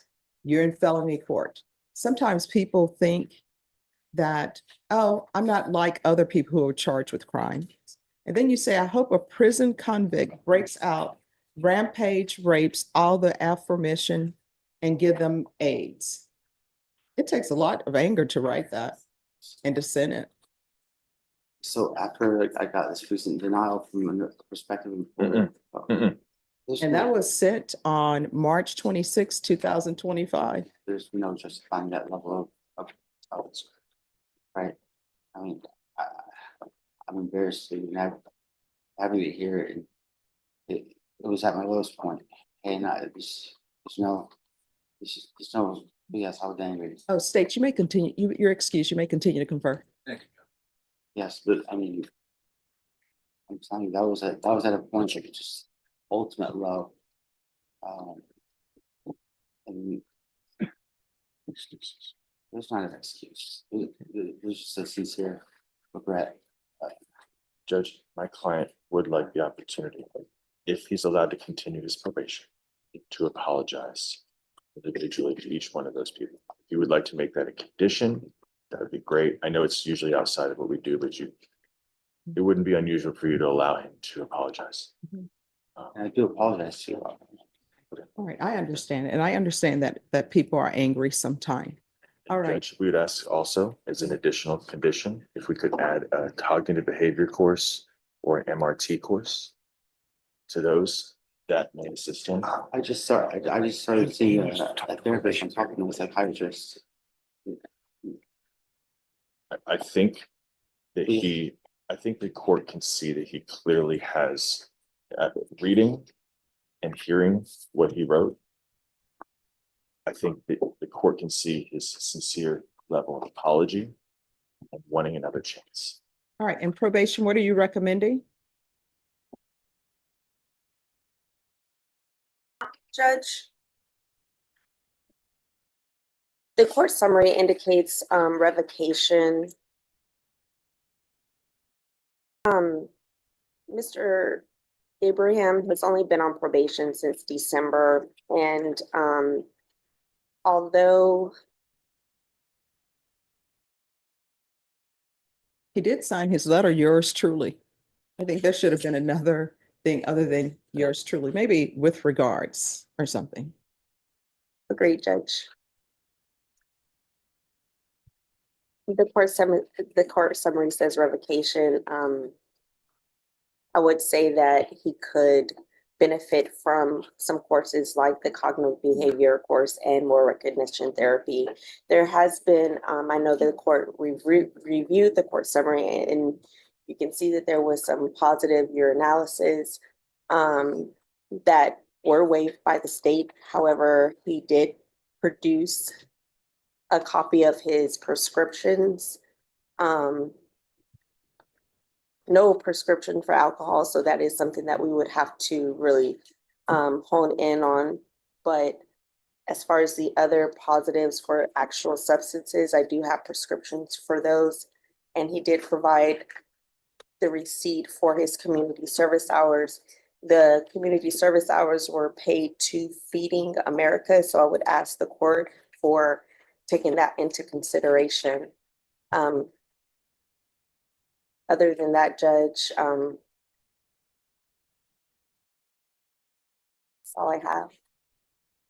So are you asking for revocation? I understand the officers requesting revocation, correct? That is correct. All right, thank you. And if I could, Judge, I understand why the officer would recommend that after reading those emails. Again, I would ask for the courses. I would ask that the court allow my client to issue a full apology, email, handwritten, or in person, however the court wants to do that. If my client is allowed to apologize. I'll do all of the above. He is taking this quite seriously now after our conversation. Whatever the court would like to do, we'd ask that he be continued. All right, this is what the court is going to do. The court is finding violation of condition number 4 true. The court is going to find you guilty. The court is going to revoke, sentence you to 2 years in the state jail facility, give you credit for any time served, and the court will retain jurisdiction. Thank you. And you can explain to your client what that means. Did you review the document entitled Trial Court Certification of Defendant's Rights to Appeal with your attorney? Yes, ma'am. All right. Because this is a felony conviction, you're not allowed to own or possess any weapons or ammunition. Because this is not a plea bargain agreement, we do have a limited right to appeal, and that right to appeal is as it relates to the allegations in the motion, not the fact that you were on community supervision or deferred adjudication. Do you understand? And you can explain that to him, counsel. Thank you for that. You're welcome.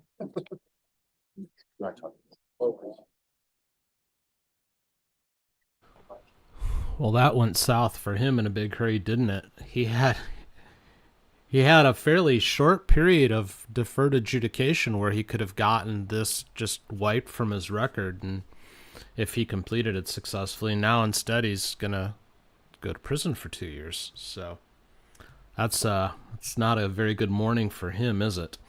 Let's go over to Judge Simpson's court. There's a lady at the top left who I've seen before. She definitely has come here, Ellie, before you disconnect something.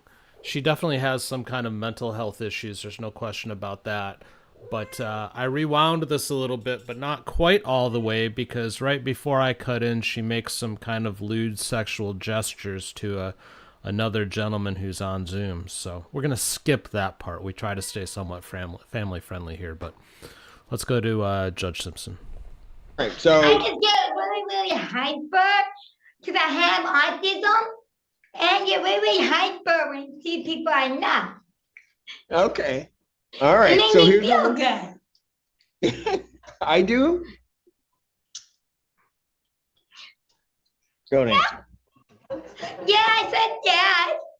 You make me feel good because you always smile at me. Well, And I told you over and over again, so you have a very beautiful smile. yes, you did.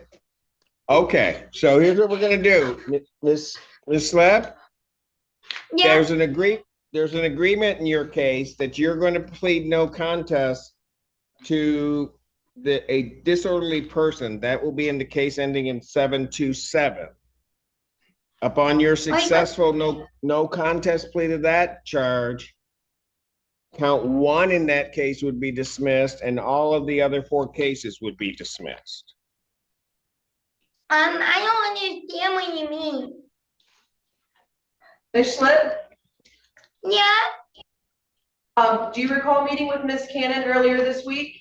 Oh, you're Hi, Stephanie. This is what Ms. Cannon discussed with you in entering a no contest plea to the 1 count of disorderly. We're gonna ask the judge for immediate sentencing, and then all of your cases here will be closed out. Okay. Is that what you'd like to do today? Yeah, I want to plead no contest, and I want to be done coming to court. Okay.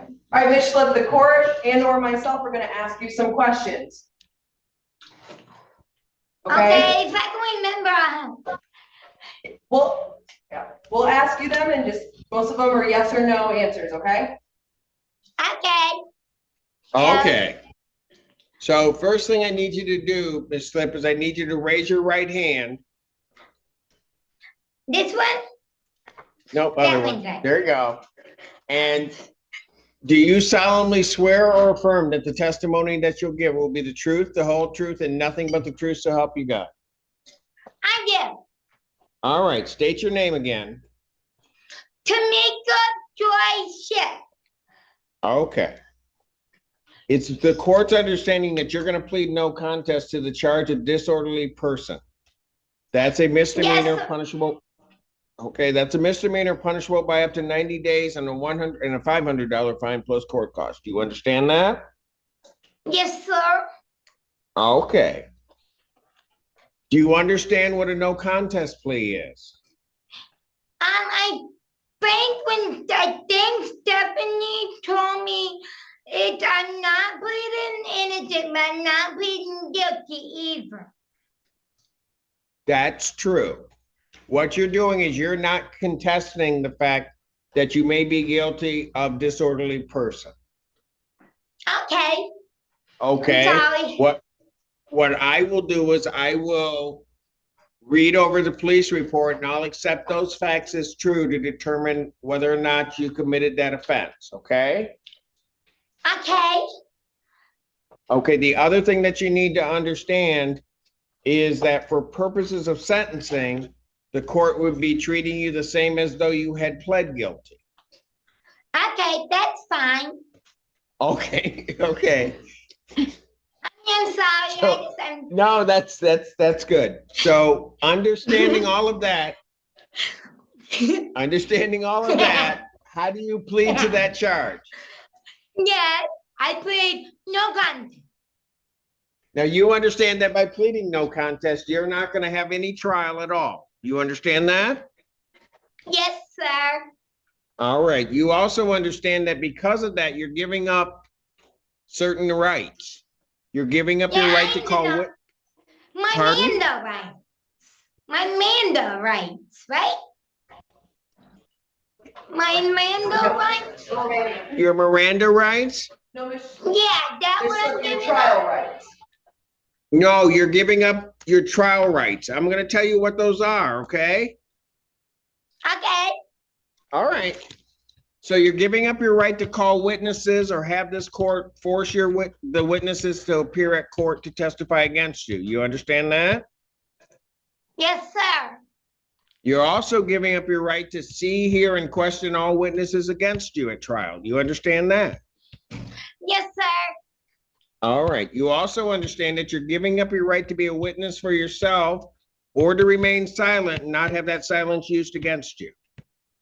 Yes, Mr. Simpson. And you're also giving up your right to be presumed innocent until proven guilty beyond a reasonable doubt. You understand that? Yes, Mr. Simpson. Okay. You're also giving up your right to an automatic appeal, and that's basically giving up your right to appeal of right. You'd have to ask permission to appeal this case or the sentence. You understand that? No, because I don't know what you mean by appeal. Like appeal on an apple? No. If you don't like the fact that you are having a conviction in this case or the sentence that I'm going to impose, if you don't like it, you'd have to ask permission of the higher court to hear any complaint you have. Okay, understand now, hon. You Sorry. understand that? Yes, Okay, Mr. Simpson. Okay, it's true you're not on probation and you're not on parole, right? That's right, sir. Okay. Has anybody promised you? I'm not on parole, but I hope I get my parole soon. Okay. I wanna go home. Okay, me too. All right. Nobody's promised you anything other than what we said here today, that you would plead to this one charge and then everything else would be dismissed. Nobody promised you anything else, did they? No. Okay. Has anybody threatened you or forced you in any way to enter this plea? No. You're doing this voluntarily and of your own free will, correct? Yes, sir. And of God All right. will. Okay. And God And will. I So have let's do everything been through God. I've been provided and have reviewed Michigan Department of State Police report for their case number 624-24. Any objection to the court having reviewed that report? No objection, Your Honor. No objection. All right.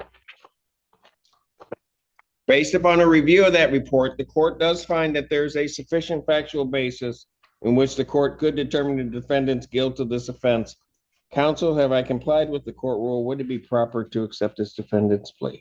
Your Honor, defense is satisfied. We are satisfied. Court will accept the defendant's plea of no contest to count 2 in case ending in 727. Count 1 in that case is dismissed, as well as the cases ending in 1449, 1706, 1823, and 654. Those are dismissed as part of this agreement. All right. Okay. Anything you want to say before I impose sentence? Me? Your Honor. Sure. Well, yeah, yes, I have to give you that right. You have, but go ahead. I just want to Please. say that I hope you guys do. Hey. God bless us. Okay, Ms. Slip, hold on a moment. I'm going to let your attorney talk to me first, okay? Okay. All right, please. Your Honor, we're asking the court to consider a credit for time served sentence on this, waive any fines and costs the court can, considering Ms. Schlipp's status in Michigan Department of Corrections.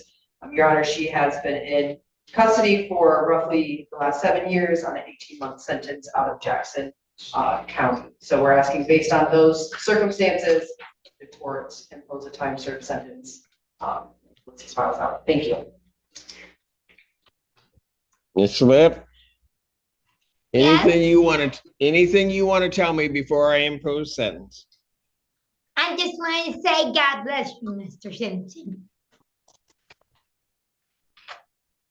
And I want to also tell you, Mr. Simpson, I prayed for you. Ms. Slip, thank you for that. I do You're appreciate it. very welcome. I pray for you because I know your job can't be all that. Like, it probably gets real frustrating. So I ask God to give you strength and wisdom to keep going.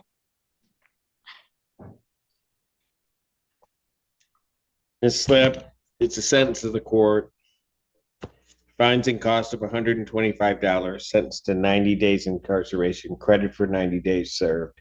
And Ms. Slip, you would appear here every couple of weeks. This is it, or the end of it. So I'll just let you know I'm going to miss you. I'm gonna miss you too, Mr. Simpson. I'm definitely gonna miss your beautiful smile. Oh, yes. Thank you, Ms. Slip. You take care of yourself, okay? Okay, I will, Mr. Yes, Simpson. Hold on, Ms. Slip. There's... okay, thank you. I just want to put on the record just that as recently as February 27th, this court sent an order finding that he was competent. Yes. And there's no reason that we believe that status has changed and yet. All right. Very good. Thank you. Thank you. All right. Take care, Ms. Slip. Take care, Mr. Simpson. Bye. Have a good day. Bye-bye. Okay, so since we had a lot of concern about this lady, I did a little digging toward the end here. Excuse me. She is Tamika Joy Schlip. She was actually sentenced in 2019 for an offense that took place in 2018, and this was possession of methamphetamine. She was sentenced to 1 year, 4 months to 15 years, so a variable sentence. A sentence of that length over meth implies to me that that perhaps she had a distribution level amount, and they pled it down to just a possession. I'm not sure. It's what? I'm trying to tell these people what's going on. Do you have more thoughts on it? Are you just gonna sniff the microphone? Let me finish, and then you can say what you need to say. So, that's what her situation is. Her earliest release date was 2020. Obviously, that didn't happen. Latest release date is in 2034. So I don't know. There was some question about hoping that she's getting like treatment and stuff like that. She is currently housed in Huron Valley Correctional Facility, and they specifically have behavioral therapy programs, alternate incarceration programs, residential treatment, all sorts of things. So my guess is they're trying to get her the help that she needs, and that's why she hasn't been released yet. But it sounds like she's in a facility that can actually provide some of the services she would need. So that's what's going on there. Let's see. Let's go back to Judge Boyd, because she seems to be one that's got something going on at the moment. Your Honor, so all the discovery in the case in chief we have, but if the court were to grant my motion to appoint an expert, he is asking for some things from the lab to look over, Judge. And so I would ask to approach on that at that time if negotiations fall through, Judge. Well, I'll go ahead and sign the request for an expert. And then if it turns out you don't need the expert, then you won't need the expert. There are some things that she is requesting as far as discovery for her expert. So if you all can review that way, if her expert needs it. And then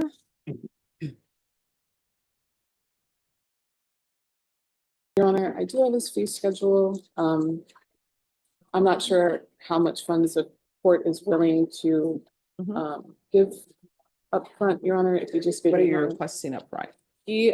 So he's requesting 2750 for the case review judge. And then if this does have to go to trial, it would be an additional fee. I do have his CV and his fee schedule for the court to review. Oh, I don't need. Okay, thank you. There you go. All right, and then the other thing we have is, I had notation that there was something involving a runaway case.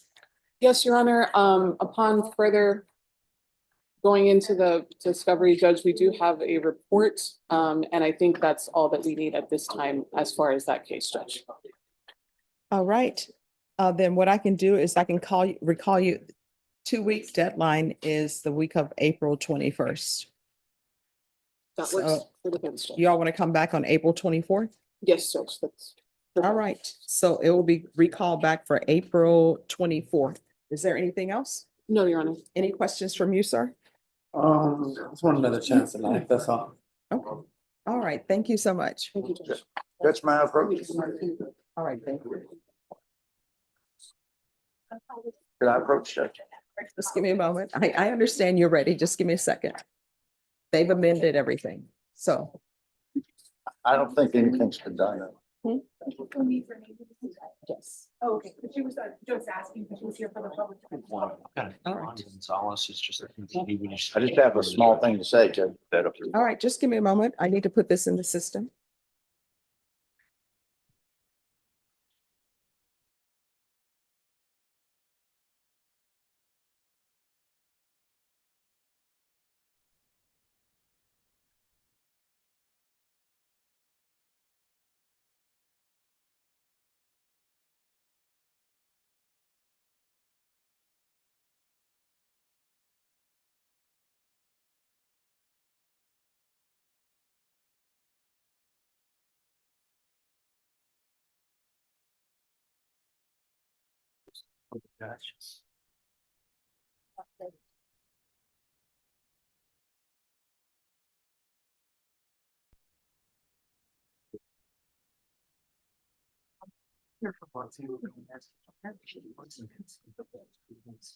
Oh.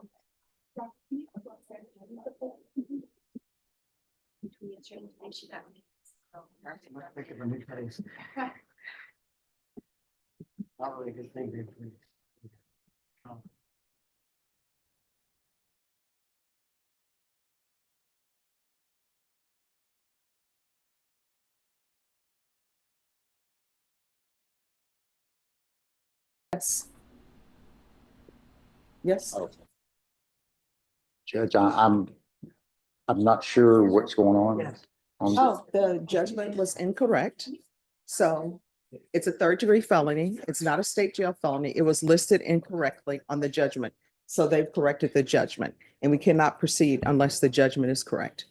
Okay, can I be excused if we're not gonna have the hearing or? We are going to have a hearing. What I'm telling you is they had to No, I got you. correct the judgment. So they Yes. corrected it. Yes. Okay, good. Okay, no problem. Because Judge, I have other courts to go to. I know you're extremely busy. Yeah, I mean, I understand everybody's busy. I mean, it takes a while for them to correct the judgment. They're telling me that they've corrected the judgment. I just finished this case, so I will Thank you. call your case. Everything's perfect. Thank Appreciate you. it, Judge. Uh-huh.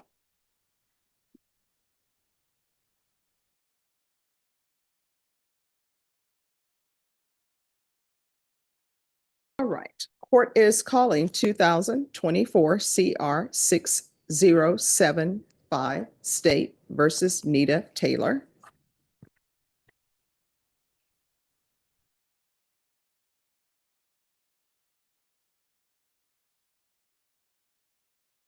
I have parties re-announce. Andrew Harrison, State. Thomas Beck for defendants. Hi, and are you Miss Taylor? All right, so Miss Taylor, the judgment was incorrect in your case. The judgment showed that this was a state jail felony. All of your plea paperwork shows that this is not a state jail felony. So I wanted to make sure that that judgment was corrected. All right. So the judgment has been changed to reflect that this is a third-degree felony. Do you understand? Yes. All right, so you entered a plea of true to a violation of condition number 1, Do you understand that by pleading true to violation of condition number 1, the court could revoke your community supervision and sentence you up to 6 years in the prison? Did you understand? Yes. All right, knowing that, do you still wish to plead true to violation of condition number 1? All right, the court will find violation of condition number 1 true. Is there a proposed agreement? Yes, Judge, revoke supervision, reform the judgment, and sentence to 4 years of confinement. TIC. And TIC, the 2 new number 1s. And these are the 2 cases that are within the motion to revoke? Yes, Judge, 2025 PF 08971 and 2025 PF 08972. I'm sorry, 2025 PF 08. 971 and 972.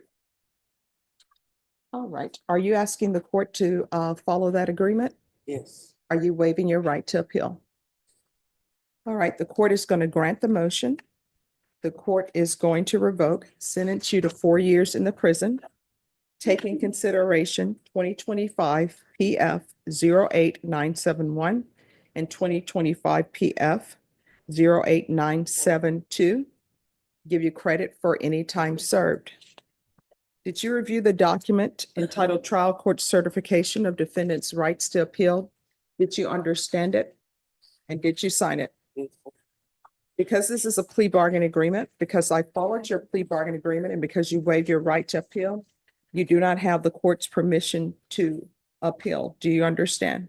Yeah. Because this is a felony conviction, you're not allowed to own or possess any weapons or ammunition. If you have a question over what a weapon or ammunition is, you'll need to speak to an attorney. Do you understand? Yes. All right, good luck to you. Thank you. You're welcome. Oh, thank you, Judge. Sure, I've got a little impatient, so. no problem. You may be excused. All right, thank you.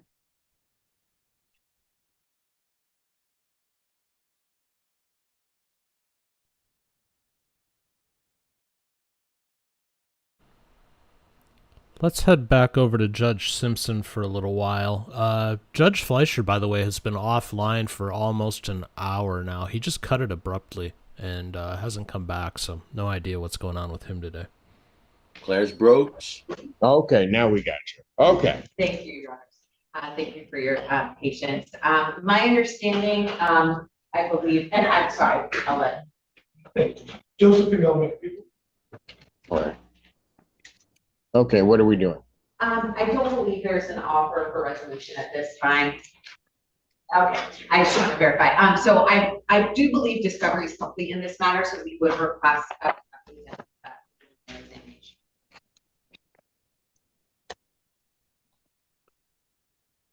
People have their witnesses available the 15th. Preliminary examination in person, April 15th, 2025. 9 a.m. before Judge Moore. Bond will continue. Thank you. Thank you. Thank you, Yarla. Thank you, sir. It's just harder with Miss Cannon's pass. Okay, I have one file left. And what do you think?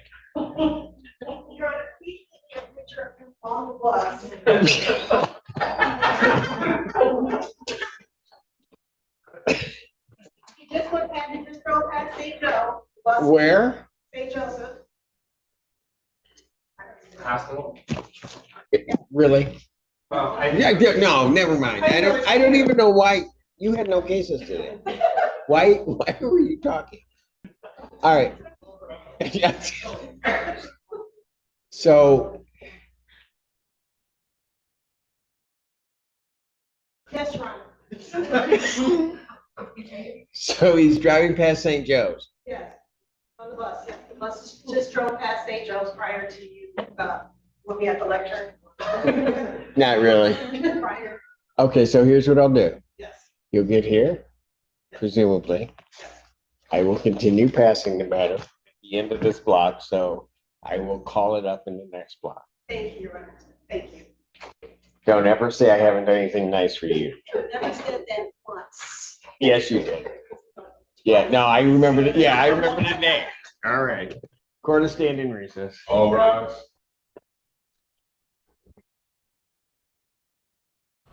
Okay, so with that, let's go back to Judge McNally. He's going to tender a plea to disorderly under 771.1. Correct, Judge. He's got no priors. I don't have a problem with it. I'm just, well, actually open intox. It was open intox, but he was a passenger, Judge. Yeah, I get it.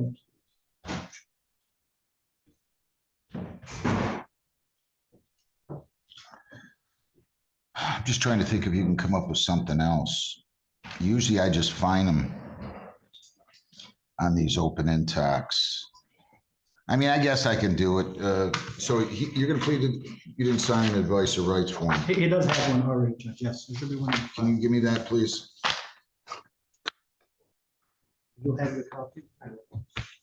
Mr. Zarate, if you plead guilty to disorderly person, the possible penalties are up to 500 fines, 90 days jail, costs are all. I'll set terms and conditions. If you're compliant, you'll come back after a specified period of time and I'll dismiss. Do you understand that? Yes, Your Honor. Did you sign, read, and understand the advice or rights form here? Yes, Your Honor. If you plead guilty, you'll be giving up all those rights. There will not be a trial. Do you understand that? Yes, Your To the Honor. charge disorderly conduct, how do you plead? Guilty. I'm just going to take the factual basis on the underlying charge. Were you in a motor vehicle that was being operated on Gibraltar in Flat Rock, March 17 of 25 at 8:57 p.m.? Yes, Your Honor. You were a passenger? Yes, Your You Honor. had open intoxicants? Yes, Your Honor. What did you have? I don't know what the exact, it was a bottle, it said it was supposed to be a pina colada. He doesn't recall the specifics, Judge, but there The was. a seal point was to the- broken on that, correct? Yes, Your Honor. And you had possession of it? Yes, Your Honor. Are you on probation or parole right now? No, Your Honor. Anybody force you to plead guilty? No, Your Honor. Need a probation order. I'll accept the plea. I'll dismiss the open intox. Is there anything you want to say? Just that this is Mr. Zarate's first offense, Judge. He understands what he did was wrong. But to his credit, he wasn't the one driving. He knew better than that. We'd ask the court to take that into consideration, Judge, when sentencing. Anything you'd like to say? No, Your Honor. 1 month probation. I'll take it under 771.1. There are $20 in probation fees and $75 crimes victims rights fee, $50 justice assessment. That's $145, and I'm going to have you pay $50 in fines and $25 in costs. So that $125, $145, $195, $220 is your total. Pay that. Come back in a month. I still want you to appear here, okay? I hate to make you do that, but this is the way I do them. So you're gonna have to come back here. We'll take it under section 771.1. I'll give you a review date. You pay this fines, you stay out of trouble, I'll dismiss. So give me like, do we have a Flat Rock Day like on April the 30th as an example, or 1st? They're here on May 1st.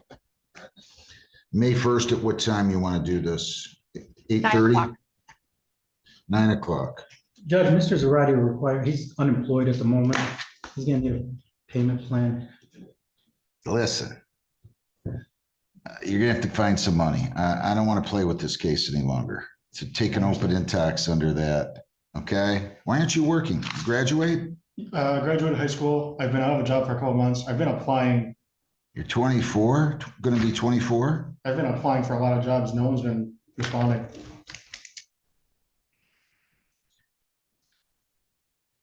All right, you're gonna have to pay this. You're gonna have to figure out a way to pay it by April the 29th.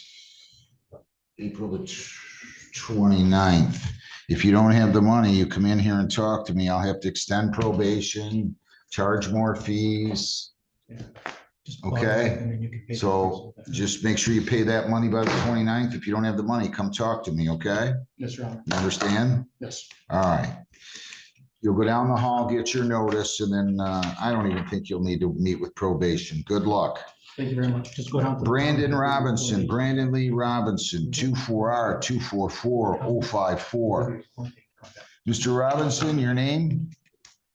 Brandon Robinson. Counsel? Good morning, Judge. Mazin Gaither, on behalf of Mr. Robinson. All right, so this is a telephone harassment that's being pleaded disorderly, right? Correct, Judge. Is that what you want to do, Mr. Robinson? Yes. If you plead guilty here, the possible penalties are up to 500 fines, 90 days jail. Costs are all those. Do you understand that? Yeah. You're presumed innocent. They have to prove you guilty beyond a reasonable doubt. You have the right to remain silent, right to a trial by court or jury, right to question their witnesses, right to testify at a trial or remain silent. If you remain silent, the jury will be instructed that they're not to hold that against you. If you plead guilty, you're giving up your right to a jury trial, your right to a trial of any kind. You're waiving the presumption of innocence. You're waiving the requirement that they prove you guilty beyond a reasonable doubt if you plead guilty. Do you understand that? Yeah. Any questions on your rights? No. To the charged disorderly person, how do you plead? No contest. There is no contest plea. Why is it a no contest plea? Why are we doing a no contest plea? I didn't see anything about a no contest plea, but why a no contest plea? As far as for civil liability, Judge. Yeah. What do you do, allegedly? You sending improper text messages? Nah, I'm not taking a no contest plea. It's either gonna have to be a plea of guilt or he's gonna have to go, we'll just have the trial at 1 o'clock. Can I have a Zoom with him for a few minutes, Judge? Yeah. There has to, okay. Jeez. All right, go ahead. I'm gonna put you, we'll let you go talk to him. I'll stay here. We'll go from there, okay? Thanks.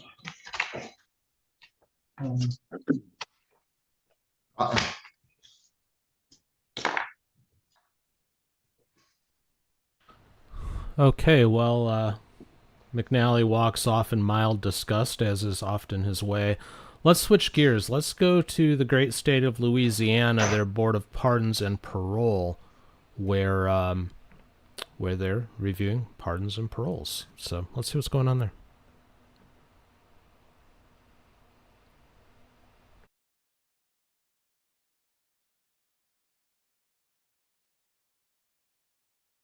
Mr. Long, is that you? Okay, is that you, Mr. Long? Okay, you're muted there. Can you unmute? There we go. I think I can hear you now. Yes, sir. There. And you're at Washita Correctional, is that correct? Yes, sir. Is anybody in the room with the staff with you? No, sir. So you by yourself in the room? Yes, sir. Okay, and your name is Eric Long, is that correct? Yes, sir. Eric Dwayne Long. And what is your DOC number? 413828. Okay, and do you have a piece of paper in front of you that tells what that you signed, talks about your attorney and talks about things like that? Yes, sir. Okay, all right, well, in just a minute, we're going to go over your case. Mr. Tillis is going to be doing the interviewing of you, but I want to go over your rule violation right now. And I don't know if I introduced myself. I'm Steve Prater, and this is Chuck Tillis to my left, and to my right is Danny Barra.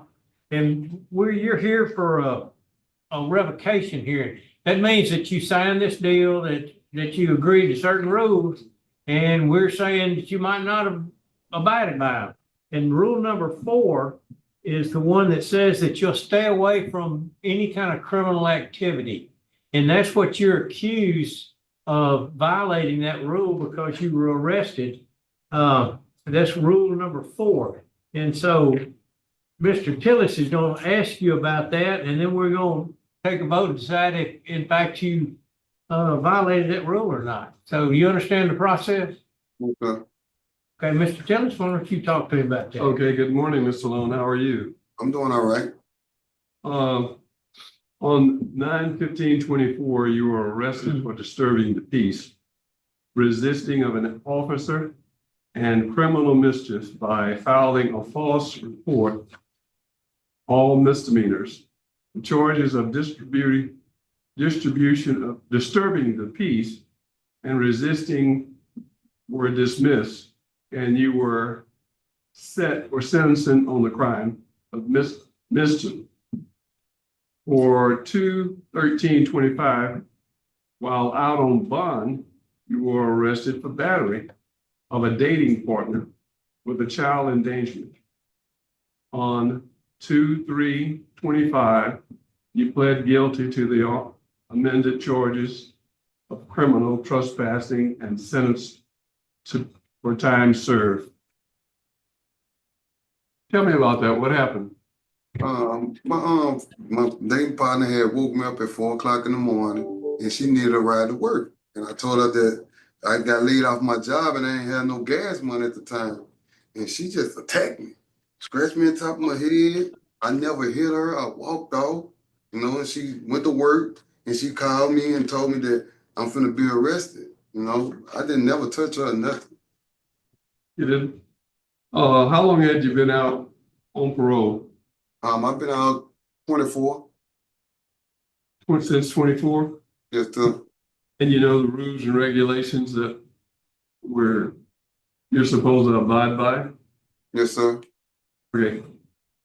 So how did she get to work? She attacked you and then she left, or you took her to work? No, I never did go back around. I see. I guess she had got the bus. I think she had got the bus. I see.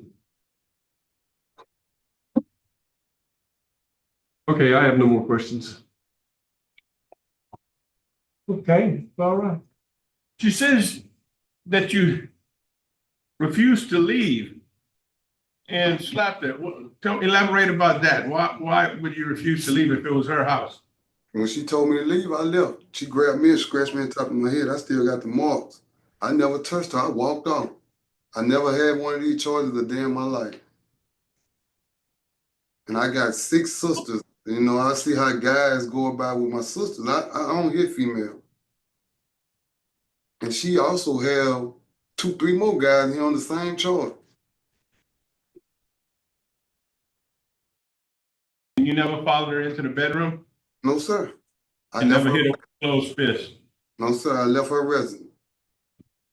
And I see that she was a girlfriend of 1 month? Yes, sir. Had y'all fought about anything before? No, sir. We was getting along to that night right there. I had got laid off my job in Monroe City, which hired me back now. Whenever I get out, I got my job back in Monroe City. I would report to my parole officer. I was paying. I wasn't getting in no trouble until the accident that happened. Where you stay if you're released? At my mother's house, 613 South 4. You're not going to go back and live with her? No, sir. No, sir. The child is not your child, is it? No, sir. At the preliminary hearing, you told the officers there that she hit you first, and that was pretty much the reason why you were hitting on her. No, sir. I never did hit her. I pushed her. And when she went to attack me with something in her hand, I just stuck my fist out, tried to protect myself. So you put your fist out and she ran into it? Yes, sir. I protect myself. She had something in her hand. I just stuck my hand out to protect myself. Would that be the bruise that the officer saw along her facial area? I guess so. Pretty little. Good top knot on there. Yeah. So you didn't tell us the whole story yet, right? Yes, sir. I didn't understand. Mr. Tillis asked you to tell us what happened. I'm seeing stuff in here, more details of you saying something about cheating on you and. Oh yeah, about the other guy in the house. About the other guy in the house. It wasn't. Tell us the rest of the story. There was another guy in the house? Yes, sir. While you were there? Yes, sir. I've seen it with my own eyes. To finish telling us that's the rest of that story. The other guy pops out before or after she ran into your fist? Well, when she ran into my fist, I left. And she called my phone and I was like, who was that? And she's like, don't worry about it. I'm talking about I was asleep in the house. I really was feeling for my life if a guy was up in there. And I really seen this guy with my own eyes. Okay, I don't have any. Let me straighten this out for me. Yes, sir. You were arrested for disturbing the peace, resisting criminal mischief by filing a false report. And then you bonded out. Yes, sir. Is that correct? Yes, sir. Then, while you were on bond, you were arrested for battery of a dating partner with child endangerment. Yes, sir. So we're talking about 2 arrests on different days, correct? Yes, sir. See the other charges, I had a warrant. I was already incarcerated. I had did 35 months and 11 days. The warrant never did get off of the resistance and all that, the warrant that I had.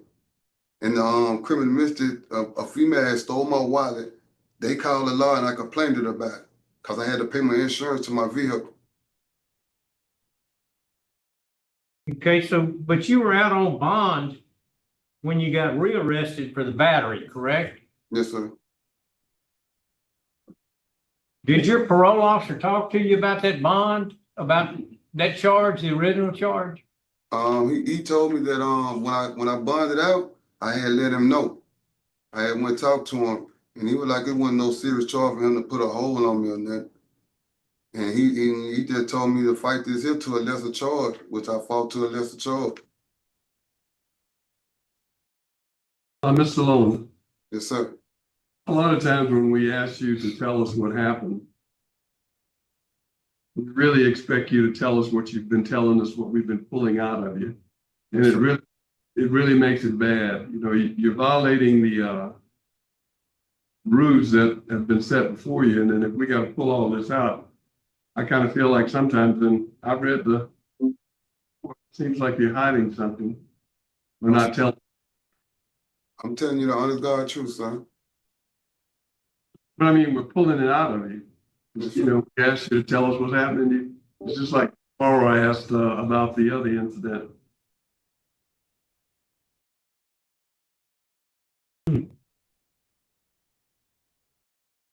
Anything else? No. No, you did end up pleading guilty though to criminal trespassing, and they dismissed all the other charges, everything? Yes, sir. No more questions. Where'd you trespass? At her house. How long have you been incarcerated now? Going on 4 months. Months. Have you learned anything about this situation? Yes, sir. I learned a lot. I learned a lot. Stay from around. Do you have employment if you get out? Yes, sir. I work in Monroe City. Okay. If you guys are. Okay. I'm prepared. Ms. Tillis, your vote? You know, I've been involved or seen a lot of these situations happen, and you violated the rules and you did it twice. You got arrested twice. I'm gonna grant do not revoke, and with the conditions that you don't go back to living where you were. And I hope you have learned a lesson from this. Yes, sir. I just got one vote. Mr. Barra? I'm gonna concur with Mr. Tillis. Mr. Long, it takes 3 votes, and I'm sorry, but this morning you don't have 3. I vote that you be revoked. I don't buy the story of that woman ran into your fist. And she got a good pop knot on her. And the fact that you got arrested twice, I don't know. I don't buy it, and I vote to revoke. And so, I think he's not. He's gonna be released. He is released? Majority, but. Okay, I'm sorry. You do get a majority. So my vote, even though I would vote to keep you in jail, to revoke you, you're going to be released. So I apologize for that little heart flutter that you felt. Yes, sir. When you get out, I'm telling you, you better not let another woman run into your fist like that, Yes, sir. okay? Yes, sir. I'll conclude this hearing at 10:50. That's some of the best advice I've ever heard. You better not let a woman run into your fist. Oh, I am absolutely covered in cat hair. Ellie is now sleeping at my feet. God bless her, but yeah, she just trashed me. But it was worth it. Ellie is the best. I've said it before. I'll say it again. This is honestly a logical place to end today's live stream. Most of the courts have gone to recess. Judge Fleischer never came back. No idea what's going on with him. But I hope you enjoyed today's show. I know I did. A lot of good court today. A lot of good LE time and a lot of good interaction in the chat. I really appreciate all of you. And there's a jet flying overhead. So got that going on too. We'll be back tomorrow. Tomorrow's Friday, Arraignment Friday. We'll be back 10 a.m. Eastern, 7 a.m. Pacific. Next week, Tuesday, I believe it is. Yes, just look at the calendar. Next week, Tuesday, is co-host Ellie's birthday, so be sure to, yeah, I was just talking about you. I know. Yes, I was telling them next week's your birthday. Are you excited about that? I want them all to tune in so they can say happy birthday to you. Is that okay with you?